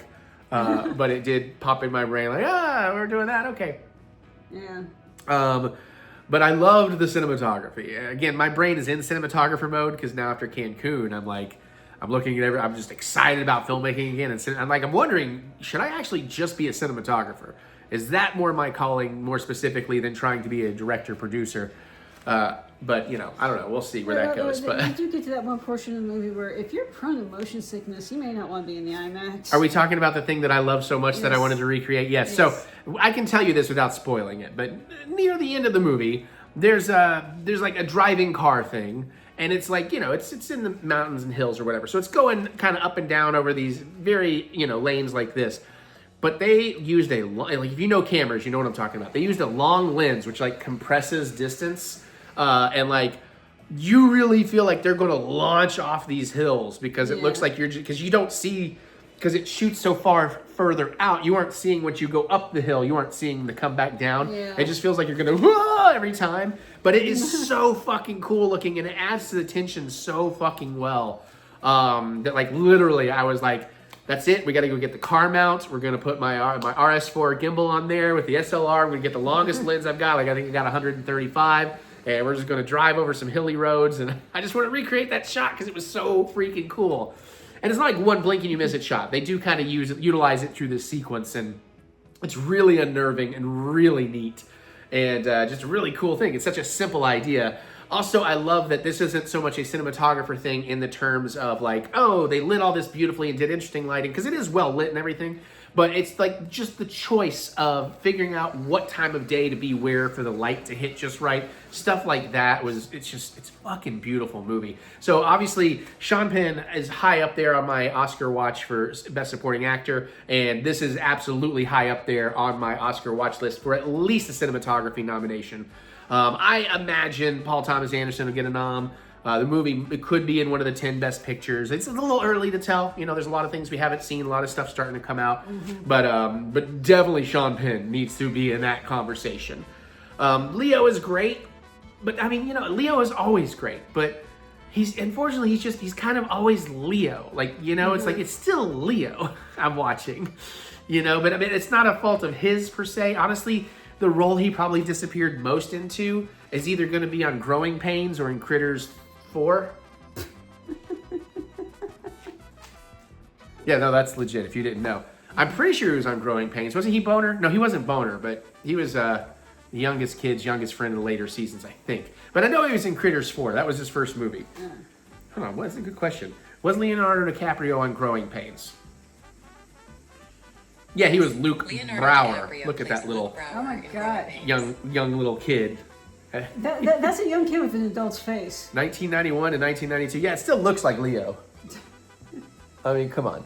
Because you get so many kids that I would not recognize them. You know, if you showed me a childhood picture of a lot of people, I wouldn't go like kind of familiar. I have no fucking clue. Yeah, I would agree with that. But honestly, obviously, you enjoyed it. You're glad you saw it. But I enjoyed it a lot more. I got a lot more from it. But I was really ready for it. And of course, we don't have like VistaVision around here or whatever. So IMAX is the best we can do. And we didn't get to it on opening night. But we almost canceled because we wanted, you know, we'd been traveling. And we were ready to get caught up on home stuff. But it's like, we really want to see this. And if we don't go tonight, we're not going to see it in IMAX. Thanks, Taylor Swift. And actually, she's not really to blame. Avatar is a little more to blame. But, and I got, you know, I'm a Swiftie. I ain't mad at Swift, except she stopped stealing October theater dates. People need those screens. But for horror movies, damn it. But actually, it was Avatar, which we did go and see. So we can real quick just mention that we went and rewatched Avatar: Way of Water in IMAX 3D, and it was phenomenal. And basically, we got a sort of a sneak peek at part 3 because they basically tacked in as if it was a mid-credit scene, a whole scene from part 3, which was really cool. I got hyped. I'm like, oh, we're already watching Avatar 3. Fuck yeah. And if I was the type to take edibles, and if I was the type to do illegal things, which I do not do, and if I happen to have a 10 milligram thingy, I probably would have taken it right before Avatar, and it probably would have kicked in at exactly the greatest part and made that experience even better. But those are all hypotheticals. I don't do that shit. And by the way, y'all, you have all the assets. You want to make some serious bank, especially like in VR. Just give us a VR Pandora experience. Yeah, maybe take that game that I'm about to be playing in the next month or so and give a VR version of that, maybe. Also, fun fact to tell you, we don't know if it's permanent. We don't know what's going on. Maybe they're refreshing, but the creator figure of Make Yourself into an Navi at Disney World is currently shut down, tarped off. They may just be getting rid of it because it wasn't super successful. And as much as we like ours, it's not. Your face isn't really there. Apparently the Tron one is going away too, or has gone away. And that's a different thing. Your face is definitely in the figure, but the audio is awful. Anyways. My audio came out okay. Yours was okay, but you were I was trying to really perform, and like they want you to yell these like battle cry lines, and if you yell it, it just distorts, and it's like, come on, how am I supposed to perform this? The mics are too hot. Yeah, like give me some audio controller. Actually put a fucking microphone in there, not just a booth, an unsoundproof booth, because you also hear a noise from out. Anyways, I'm tangenting. Mine still sounded good. Yours sounds all right. I was performing too. My reads were better though, because I had the real passion in it, but it sounds like. Mine sounds better. It does. Anyways, one battle after another. Great time. We gotta hurry. We got more to do. Bye. All right, you know what? Let's go ahead and do my VHS because I gotta go play Resident Evil and I'm putting it off. Tank controls. Let's talk about, I watched VHS Halloween, baby. The day it came out was Peacemaker night, and that was when Mary and I had gone to the theater, I believe, to see, oh no, we did Avatar, the re-release of Way of Water, and we got home very late. So this time I watched Peacemaker on my own and rewatched it with Mary. That's great. That's not what we're talking about. My plan was to watch VHS that night, but it was only 2:30 and it wasn't coming out till 3 a.m. And I was going to get up and go to the... I fell asleep on the couch. That was the end of my night. Didn't listen to the new Taylor Swift album, nothing. But I did the next day, finally, bright-eyed and bushy-tailed late at night, get to watch VHS Halloween. I do love the VHS series. They can be a bit hit or miss for me. I really miss them having a proper sort of narrative wraparound, whereas like lately it's just... I guess the last one kind of had a narrative wraparound, but I didn't love Beyond because it was all alien-based and it wasn't as cool. But I miss the old days of like the creepy breaking into a house and finding these tapes and watching the tapes and, you know, that kind of thing. But other than that, I thought this one was actually one of the better ones we've had in quite a while. I've really loved, you know, again, they're hit or miss for me usually, like 94, 89, whatever, all the numbers are so out of order in my brain. This one was pretty strong all the way through, I thought. The wraparound is probably the weakest, but it's still kind of fun. There's some really neat little silly things happening there. These sort of, what is it, backrooms styled one gave me a real Rick and Morty vibe, which I struggled with initially, but ended up falling in love with it, other than a particular genital thing that's like, is that stuff really any shocking anymore? Like, that just felt tacked in. There was a time when you would just, you know, show actual genitals, particularly male genitalia, and then mutilate them, and that would be shocking. I'm not so sure. Now it just seems like a cheap grab, but it's like my only nitpick. I do love these are all set around Halloween. The opening story kind of pissed me off a little bit though, because I feel like the filmmaker themselves is against adult Halloween people, and it's like, that's crappy. Like, everybody having fun. I don't care if you're in costume or not. If you're in Halloween spirit, there's no age limit. You come trick or treat. You know, maybe you can't afford a costume, but you got the Halloween spirit. Hey, let's do it. You get some candy. You 80 years old. Hell, I think like one of our like 7-year-old neighbors came and trick or treated last Halloween, and it was great. She tried to creep us the hell out. It definitely kind of worked. But I did love how it worked from there on. The found footage aspect of it is a little awkward, but not terrible. I guess they kind of, and then the take one candy stuff is pretty fun, how they did the found footage of that. Honestly, I think the last one about the guy making videotapes, you know, to keep the missing kids safe kind of identity thing, that was absolutely the strongest and probably the most realistically terrifying. So I had a really good time with it. It's on Shudder if you want to go check it out. If you like those films, I do think this is, for me, this was definitely high up the list of the VHS series. And this one I would very much be excited to rewatch at any given moment because, like I said, it was really solid. I mean, it's like 2 hours, never felt like 2 hours, and I had a great time with it. There's some really good gore going on, some great effects. The milkiness of the opening story is really disturbing. So, I mean, like, that's pretty cool, what they were doing there. Although I do think they probably could have done one slightly better, but not enough for me to dislike it. Anyways, I had a really good time with VHS Halloween. I highly recommend it. I imagine in a couple more years we'll get another Halloween, and I mean another VHS, and maybe someday I'll make a short film that'll be in one of those. I don't know. Mine will probably be the best one because I'm Eric Butts and I'm awesome. Just kidding. I have no idea. All right, that's it. Let's do more vlog stuff. Oh my God, she just de-rezzed my fucking eyeball with her ponytail. We watched Tron. The original Tron. Sort of. The new 4K transfer. Some of those assets were cleaned up to the point of, did they just replace them with new stuff? Yeah, which they didn't. So I guess we'll start there before we talk about the actual movie briefly. Obviously, she has never seen Tron Legacy, so we're going to be doing that in the next vlog and then seeing Tron Ares. But it's been forever since you saw the original Tron. I don't think I've seen it since. I know I saw it in the 80s. I've definitely. I may have seen it in the 90s, but I don't think any later than that. Last time I saw it was when the Blu-ray releases happened, and now they have gone back and done new transfers for Tron and Tron Legacy, and we can speak to Tron. It is a gorgeous new transfer. I mean, you know, outside of it obviously being made in the 80s, the quality now looks modern. Yeah. And I don't think they just took the original effect shots and tried to clean them up. I think they went into the elements, retransferred and recomposited, because it looks fantastic. Now you still get Sorry. the little bit, kind of the jankiness from the rotoscoping that they did. And like things but- not always lining up 100% and stuff, but I mean... But that kind of works for the digital stuff, so... Yeah, like they didn't go in and Lucas it and like clean up and redo the effects per se. But I'm saying like they didn't just surface level do a 4K transfer off a crappy print or something. Like it looks really good. And honestly, it's a cool ass movie. I really like the movie. My biggest fault with it really is because of the sequels. My biggest fault with the original, and I can see what they were going for with it, but it doesn't land as much as I want it to, is the music. The music could be a lot stronger. It's not awful, but, and again, it's fine for what it was at the time and gets the job done. But now when you look at the sequels and you got that Daft Punk score and the upcoming Nine Inch Nails score, it's like, yeah, the music in the original is a little lacking.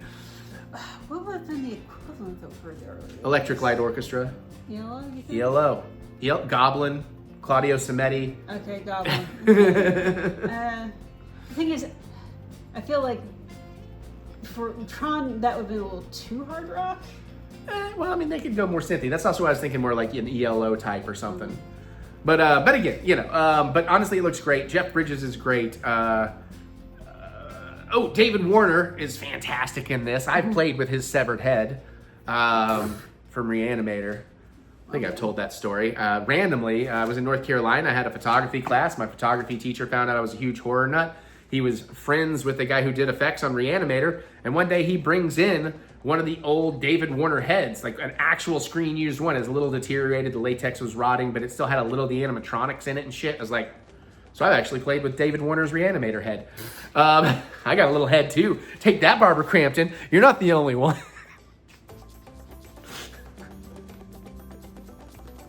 Mary's got an alarm. But Tron, what else can I say? Well, she can come back and tell what she thinks.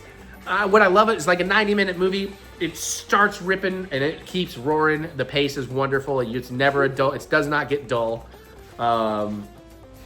It's a fun concept. It's especially kind of fun to rewatch now, at seeing how much of computer kind of stuff they get right, but also how much is just like nah. Yeah. They didn't understand quite enough. But the corporation element of it and the power-hungry person screwing somebody else over and creating something. And you know, honestly, Tron is a little bit with AI discussions right now. The original Tron is probably a little more relevant than you would think it is. In terms of the person who just wants to get ahead and makes a thing, and before they know it, the thing becomes its own thing and takes over everything kind of dealy. Jeff Bridges is fantastic in this. He's so charming and fun. And yeah, it's a really good time. What do you think, Mary? So, I have to put an asterisk by this because we were watching Tron after I'd had 2 previous nights of 3 hours of sleep. Yeah, there is that. I was dying. At one point, I had to get up and start walking around in the back while watching the movie because I could not stay awake. Yeah, not because the movie was dull, but like she said, maybe 3 hours, 2 nights in a row. Yeah. And even for her, that's excessively little sleep. But Yeah.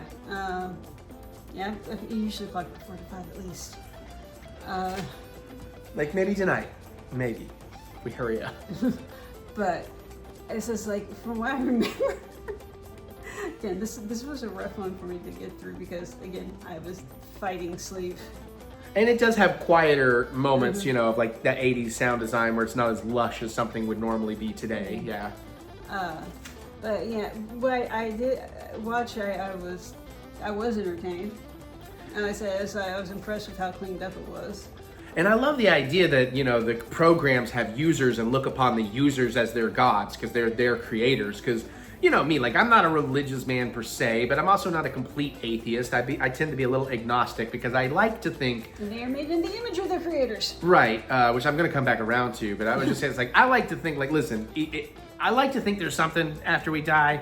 If I'm wrong, I'll never know it. So I might as well have a little hope. I don't necessarily know that it's like a God-heaven situation. Maybe we are programs. Maybe we are somebody else's advanced programs. And so, like, I wonder if Tron will ever explore, like, hey, maybe humanity has creators or has users. And So it's neat. Simulation theory.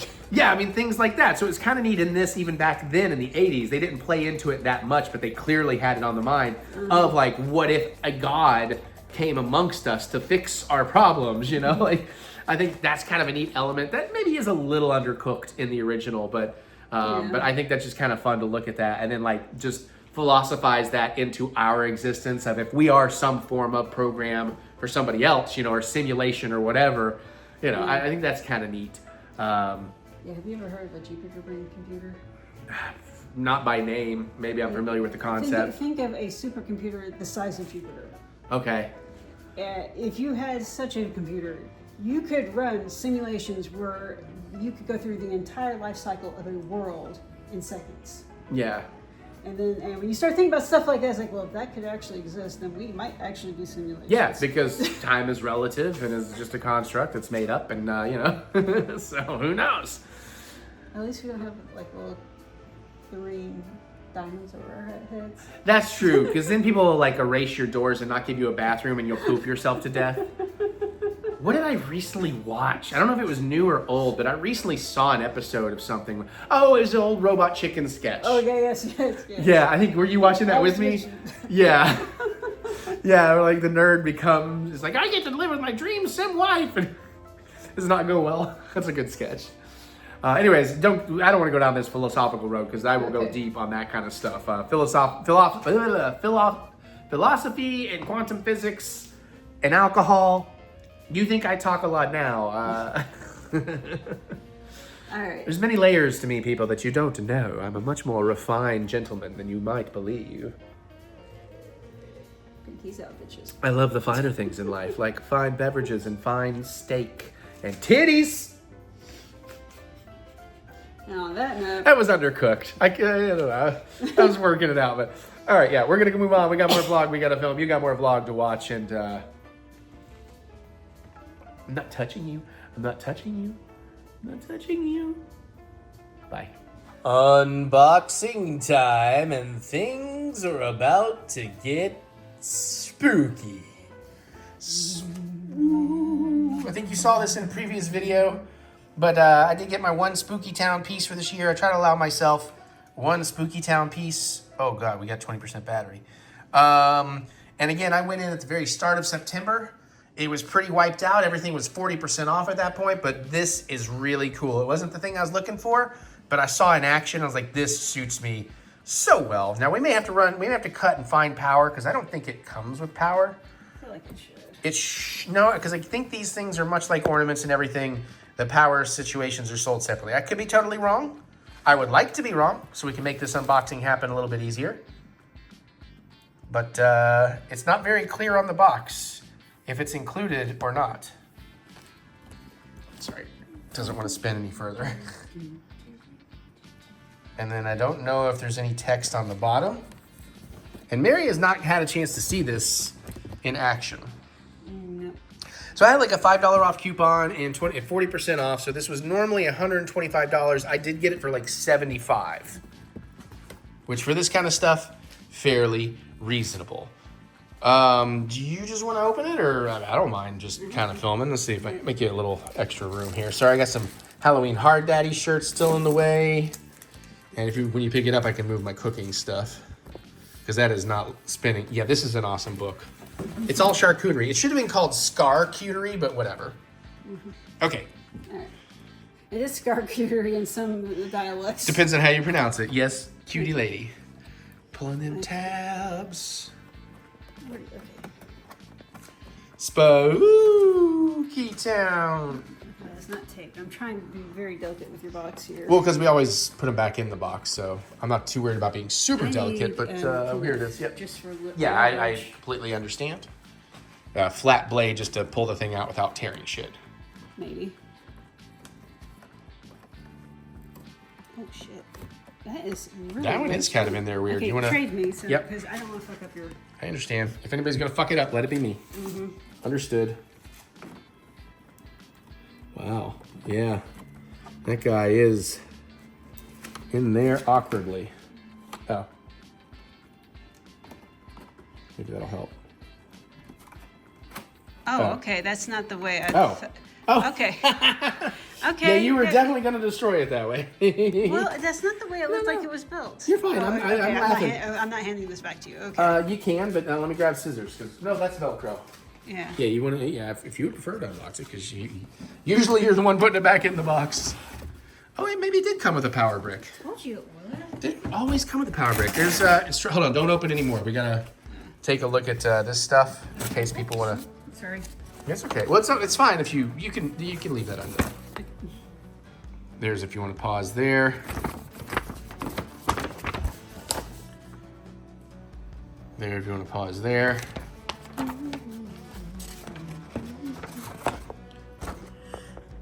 Pause. Pause. Sorry for all the shadows. Pause. And pause. I think it's still all legible. And hold on, there's a little bit more, but I think this is just legal stuff in here. Oh, we got some kind of Diagram. oh, yeah, sort of instructions. Assembly required. Yeah, okay. That's kind of cool though. Nice thick cardboard piece. And then we have this legal notice. Okay. Ah! Whatever. Do we care? We care. We probably care. That's in Canadian. Yeah, Canadian. Canadian language. Okay, now back to our previously scheduled unboxing. So I like this. This is a Yeah, nice touch. a lot of them do that. Okay. The so bigger pieces. This is your power supply. Yeah, okay, good. Told you. Well, I guess it's saying you can put it into a splitter, like, because we have a lot of pieces. Yeah. So that's good. That's good. We don't have to go dig it out for this unboxing. That's the important part. Okay. That's Ooh. just. Okay. So. Oh, that's so cool looking. So cool.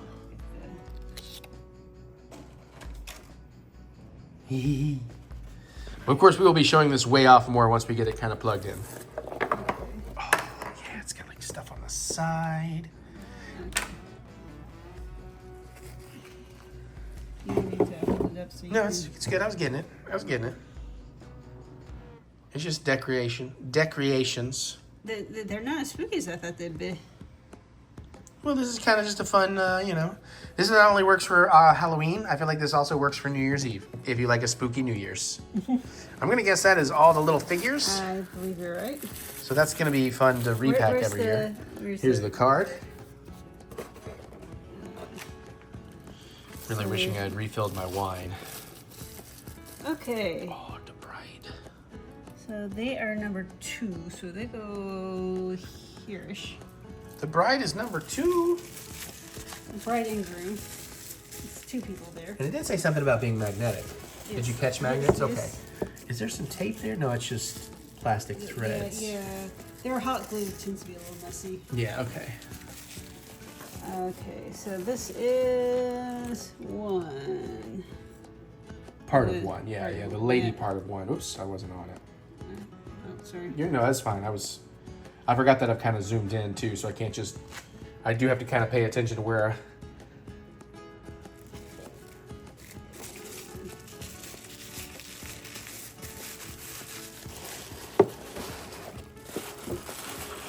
See, I think these are kind of in order. So let's That would see. make some sense. So 3. Some sense of sensitivity. No, actually, let's see. That looks like he's not a one. part of 1, yeah. Yeah, our little groom guy. He's not a groom. He's just a guest. Well, sure. He might be a groom someday. Here's the groom I here. know. Okay. I know. I'm just excited to see this thing in action. And so they're facing each other. This is how interaction matters. We'll find out soon enough. Alright. It is about to get spooky up in here. Let's see. Okay, this is 4. The other dancing couple. Nice. Let me go over here. In front of the wedding cake.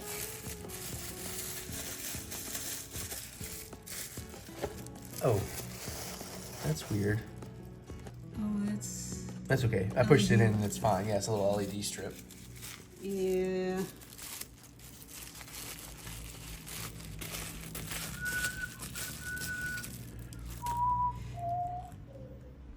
Sorry, I saw my Superman Blu-ray or 4K back there.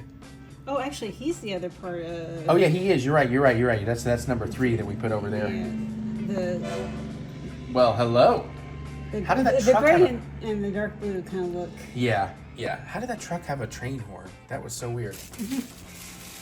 Am I wrong? Did that not sound like a train horn? A little bit. We have a window open.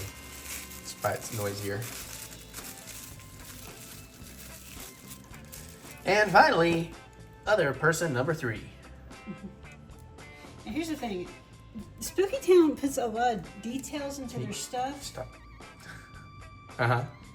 But the quality is a little hit or miss. Yeah. I think this whole piece is going to be fucking quality, though. All right, we're going to find a place to set it and plug it in. We'll be back.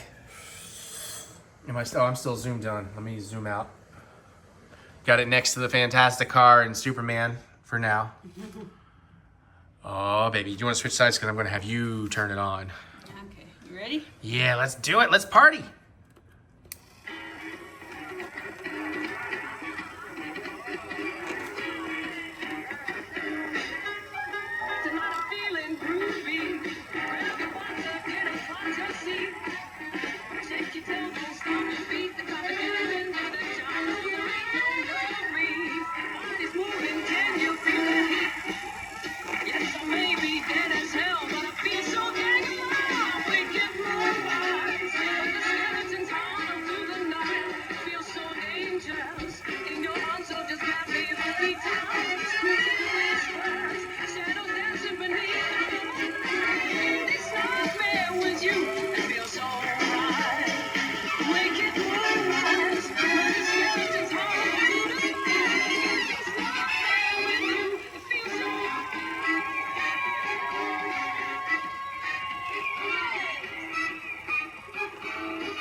Tell me this is not one of the coolest Spooky Town pieces ever, dude. Okay, this might be one of the better ones. Yeah. Although it will probably get repetitive and old very quickly.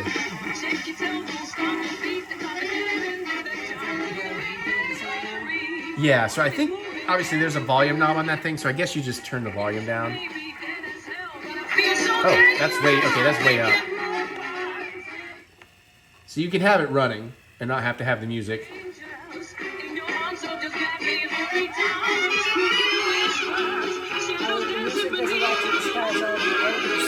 Yeah.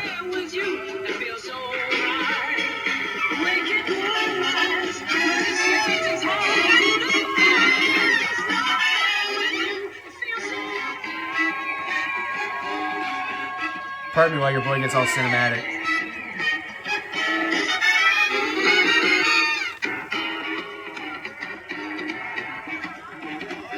So cool. Happy Halloween! Hey everybody, guess what? It's Disney pin time! We're just whispering and then I just yelled right in Mary's face. That light's usually on, but you know what? Fuck it. Today we're here for what I've only got, by the way, including this one, including this vlog, I need 7 vlogs before I'm back in Disney for November. One of those will be the Cancun vlog, so I need 6 vlogs. I did my math wrong, and even though I bought an extra set, we have 5 sets of Disney pins. So there will probably be a week where we are missing a Disney pin unboxing. But anyways, today we have some I'm quite excited for, and if they have not completely sold out by November, because these were limited to 2 per person and it was only me there, I will try to buy some more of these because I think these are going to be pretty cool. And these were definitely exclusive. Now, were these pass holder exclusives? No, they were not pass holder exclusives. But were they really not pass holder exclusives? I thought they were pass holder exclusives. I must be thinking of something else. Anyways, we have Epcot's International Food and Wine Festival 2025. That's okay. You're okay. And then, yeah. So you can see what these are, even though it's so tiny, it's kind of hard to tell. Chippendale, Donald Duck, Daisy Duck. Is that Figment? Oh, I want Figment so bad. Is that Ratatouille? I can't tell looking in the, and then I see Mickey, Minnie, Pluto, thank you. Hades? That's Ratatouille. Oh, Ratatouille and then Stitch, okay. Yes. Sorry, it was just hard to tell from that angle. Meanwhile, like, do. Well, yeah, you can look at it like this. Yeah. I'm like trying to make it out like that. You know what I'm saying? So, all right, so we get 2 pins a box. These were actually quite expensive, $35 a pack. Jesus. Oh, Jesus fucking man. Now, keep in mind, I did get my 20% annual pass discount, so that helps. These were not taped down. Interesting. No, They were all secured behind a lock and watched over. Like, they were in the middle of the store. You may have seen it in the vlog. They're in the middle of the store and you know, but they were like, you can only have 2. It's like, that's fine, I'll take 2. I don't think you're going to be able to easily tell. No, Yeah, they all this- have the same silhouette. So. Yeah, you might have 1 or 2 where the head pokes out a little bit, but... I got Daisy with. What the hell does she have? A noodle? I think it's a noodle. I can't make that out. Oh, Jesus. Maybe it's a pastry? I think it's like like one of those like rigatonis or whatever. Kind of, yeah. Maybe, yeah. Spiral noodle. Something like that, yeah. That's what it looks like A to me. fusilli Jerry. I swear it went up there by accident. Yeah, these are kind of neat. I do kind of like these. I really want Figment. That's the one I want more than anything because Figment's my bro. Okay. And I'm going to pull out Daisy. No, I'm just kidding. I got Goofy. He's got an empanada. I like empanadas. I do wish they were a tiny bit more colorful. But I know what they're going for, this muted color scheme. Yeah. All right, and I got Ratatouille. It's probably the one I least wanted, but hey, you know what? At least we have 3 that are not duplicates. He's got a spoon. He doesn't even have foods. That's weird. He doesn't even have cheese or nothing, huh? Nope. I might be able guess to they tell can them trust that him is. with it. I'm thinking I've got Chip and Dale is going to be my guess because I can tell one little protuberance right in the center. Rescue Rangers. But hey, if we got 4 different ones, I'll take that with the luck we had For reals. for so long there. Boomsies, Chip and Dale. With a Dole Whip. Yeah. I eat my Dole Whip back and forth. Eat my Dole Whip back. No, that doesn't. I don't know. My Dole Whip brings all the gypsy. God. My Dole Whip brings all the Disney adults to the yard. And they're like, I don't know. All right, well, hey, we got 4 pretty darn good ones here. I'll take it. 1, 2, 3, 4, 5, 6, 7, 8, 9, 10. 4 out of 10. I assumed you were just going to grab that box. I don't know why I had to take the box out of my hand. I don't know. This one's dunked up. Oh. Listen, she's the smart one. I don't know why I ever questioned her. But yeah, listen, I love Figment. So Figment would be my most wanted right here. I can't really tell. I wish the pictures, like, why? Just put them on the back so you have more space. Why? Oh, because on the shelf, you need to be able to, so they can lock them down. You can see the side. You can't really see the back. But still, just, why not also print them back here? It's a layout thing. This would not be hard to make larger versions of these and throw them back here. It'd take like 2 minutes. Yeah. But let's see. We almost knocked out one complete side. Oh, we did, didn't we? I mean, Donald would always be fun because he's not. I'm trying to see what everybody's holding, and I can't make out anybody's food. Donald might have flan. Maybe. Figment. Pluto's got something in its mouth. I think Figment might have sushi. Oh, but Stitch has pizza. That's why I want Stitch. He's my buddy. I would eat pizza with Stitch. I think Pluto has a taco. Ooh. Mickey, what the hell does I know. Is it like a big thing of cheese? Oh, I think.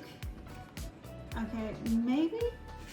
Or Mickey and Minnie like sharing a cheese? That's what I'm thinking. It kind of looks like it, just in case you can tell. Anyways, I'm happy. We did a pretty good job here.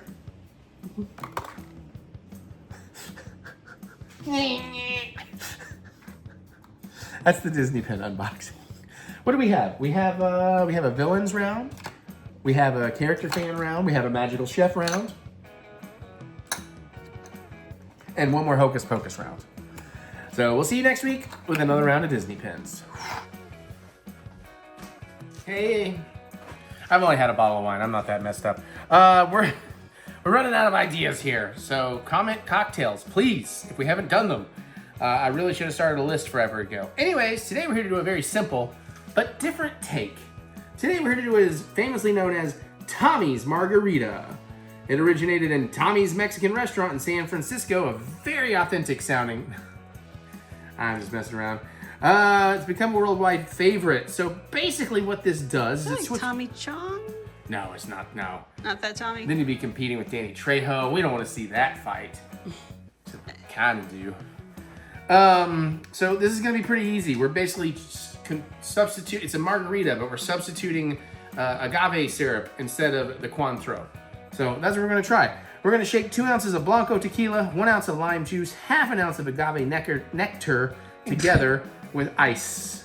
Serve on the rocks in a salt-rimmed glass. I don't know if we can salt rim. I don't have a lime wedge.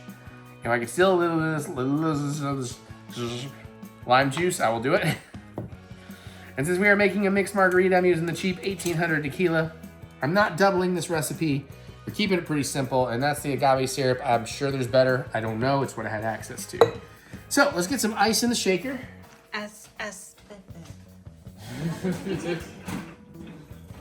Oh, I'm having some horrible ideas and thoughts to make jokes about that, which I will not. I threw in 7 cubes. Let's see if we can get an ounce and maybe have a tiny bit of lime juice left over. This guy was pretty productive. That might be just right. Let me get that little splash in there. That might be just what I need to maybe still be able to salt the rim. So we got an ounce of lime juice in. I'm gonna do 2 ounces of Blanco tequila.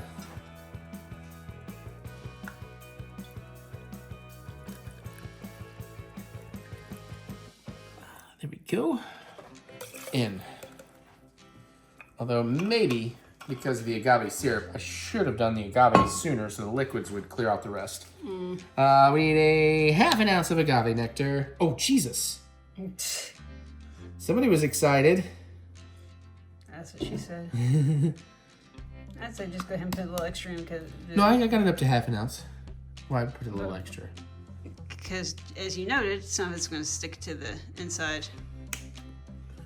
Smart lady. Whoop. But I don't want to over-sweeten, so I don't want to go too crazy with it. Okay.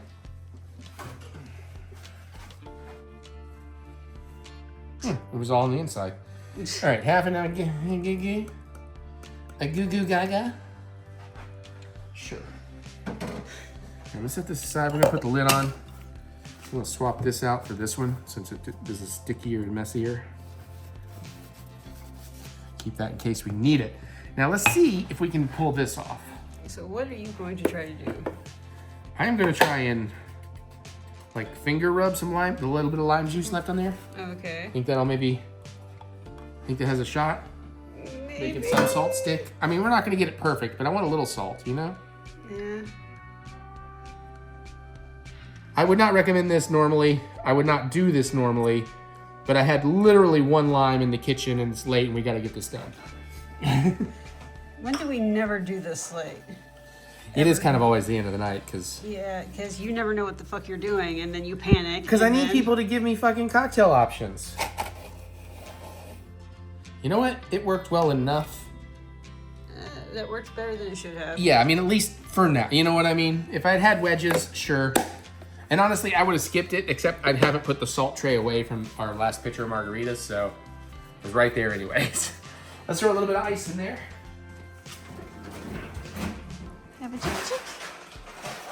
Normally I'd be feeling goodies while you do that, but there are no goodies. Yeah, the bedtime separations are awkward now. Okay, we gotta shake it up. Shake it up. I did find 2 other cocktails we can do in the future, but I still definitely need, well, I have some other heavy recipes, like crazy things we have to do, but please, if there's a cocktail you have not seen us do and you'd like to see us try, please, I need cocktail ideas. Even if you don't have the recipe, if you just got a name or something. So this should be a pretty simple one. So basically it's a margarita where we've swapped out the Cointreau for Agave. agave. Yeah. So there you go. This is Tommy's margarita. Looks good. It looks like a margarita. Smells good. Good. Salud.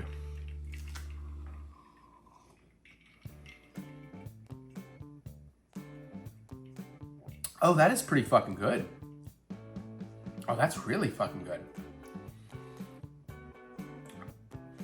Do I like this better than our standard margarita? You don't get that kind of cloying after orange you get, not that I hate Cointreau, I love Cointreau, but you know how you get a little of that orangey aftertaste that sticks with you? Sometimes maybe it is a little too much. That is not a problem I normally have, okay. Even with my pitcher, you don't think after like 2.5? Okay. No.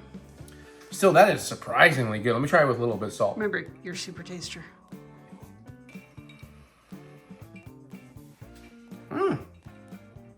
You know what? That's a fucking baller. That's a fucking baller margarita. Now, is it going to be worth, though, juicing all the limes because you won't buy lime juice at the store to make a batch? Well, if I was going to make a pitcher, I might actually juice all the limes. Okay. I just don't mind the Mr. and Mrs. T's margarita mix. Would you like to try this? Yeah, it's quite tasty. I'll give it a shot. I've set it down so I can snag the camera.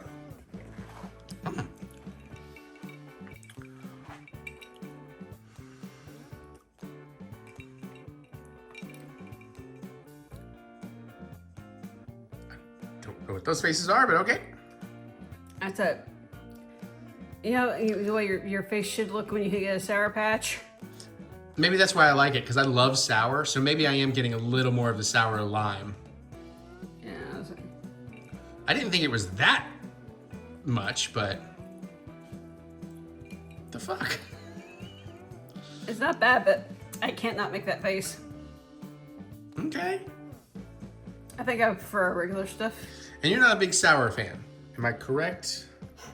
I mean, I'll Like do Sour puckery Patch sour? Kids and stuff, but they normally aren't nearly as sour as advertised. But that is... I don't see it, man. Well, like I said, our palates are very different. Yeah, I like that. I like that quite a bit. I could say that maybe, yeah.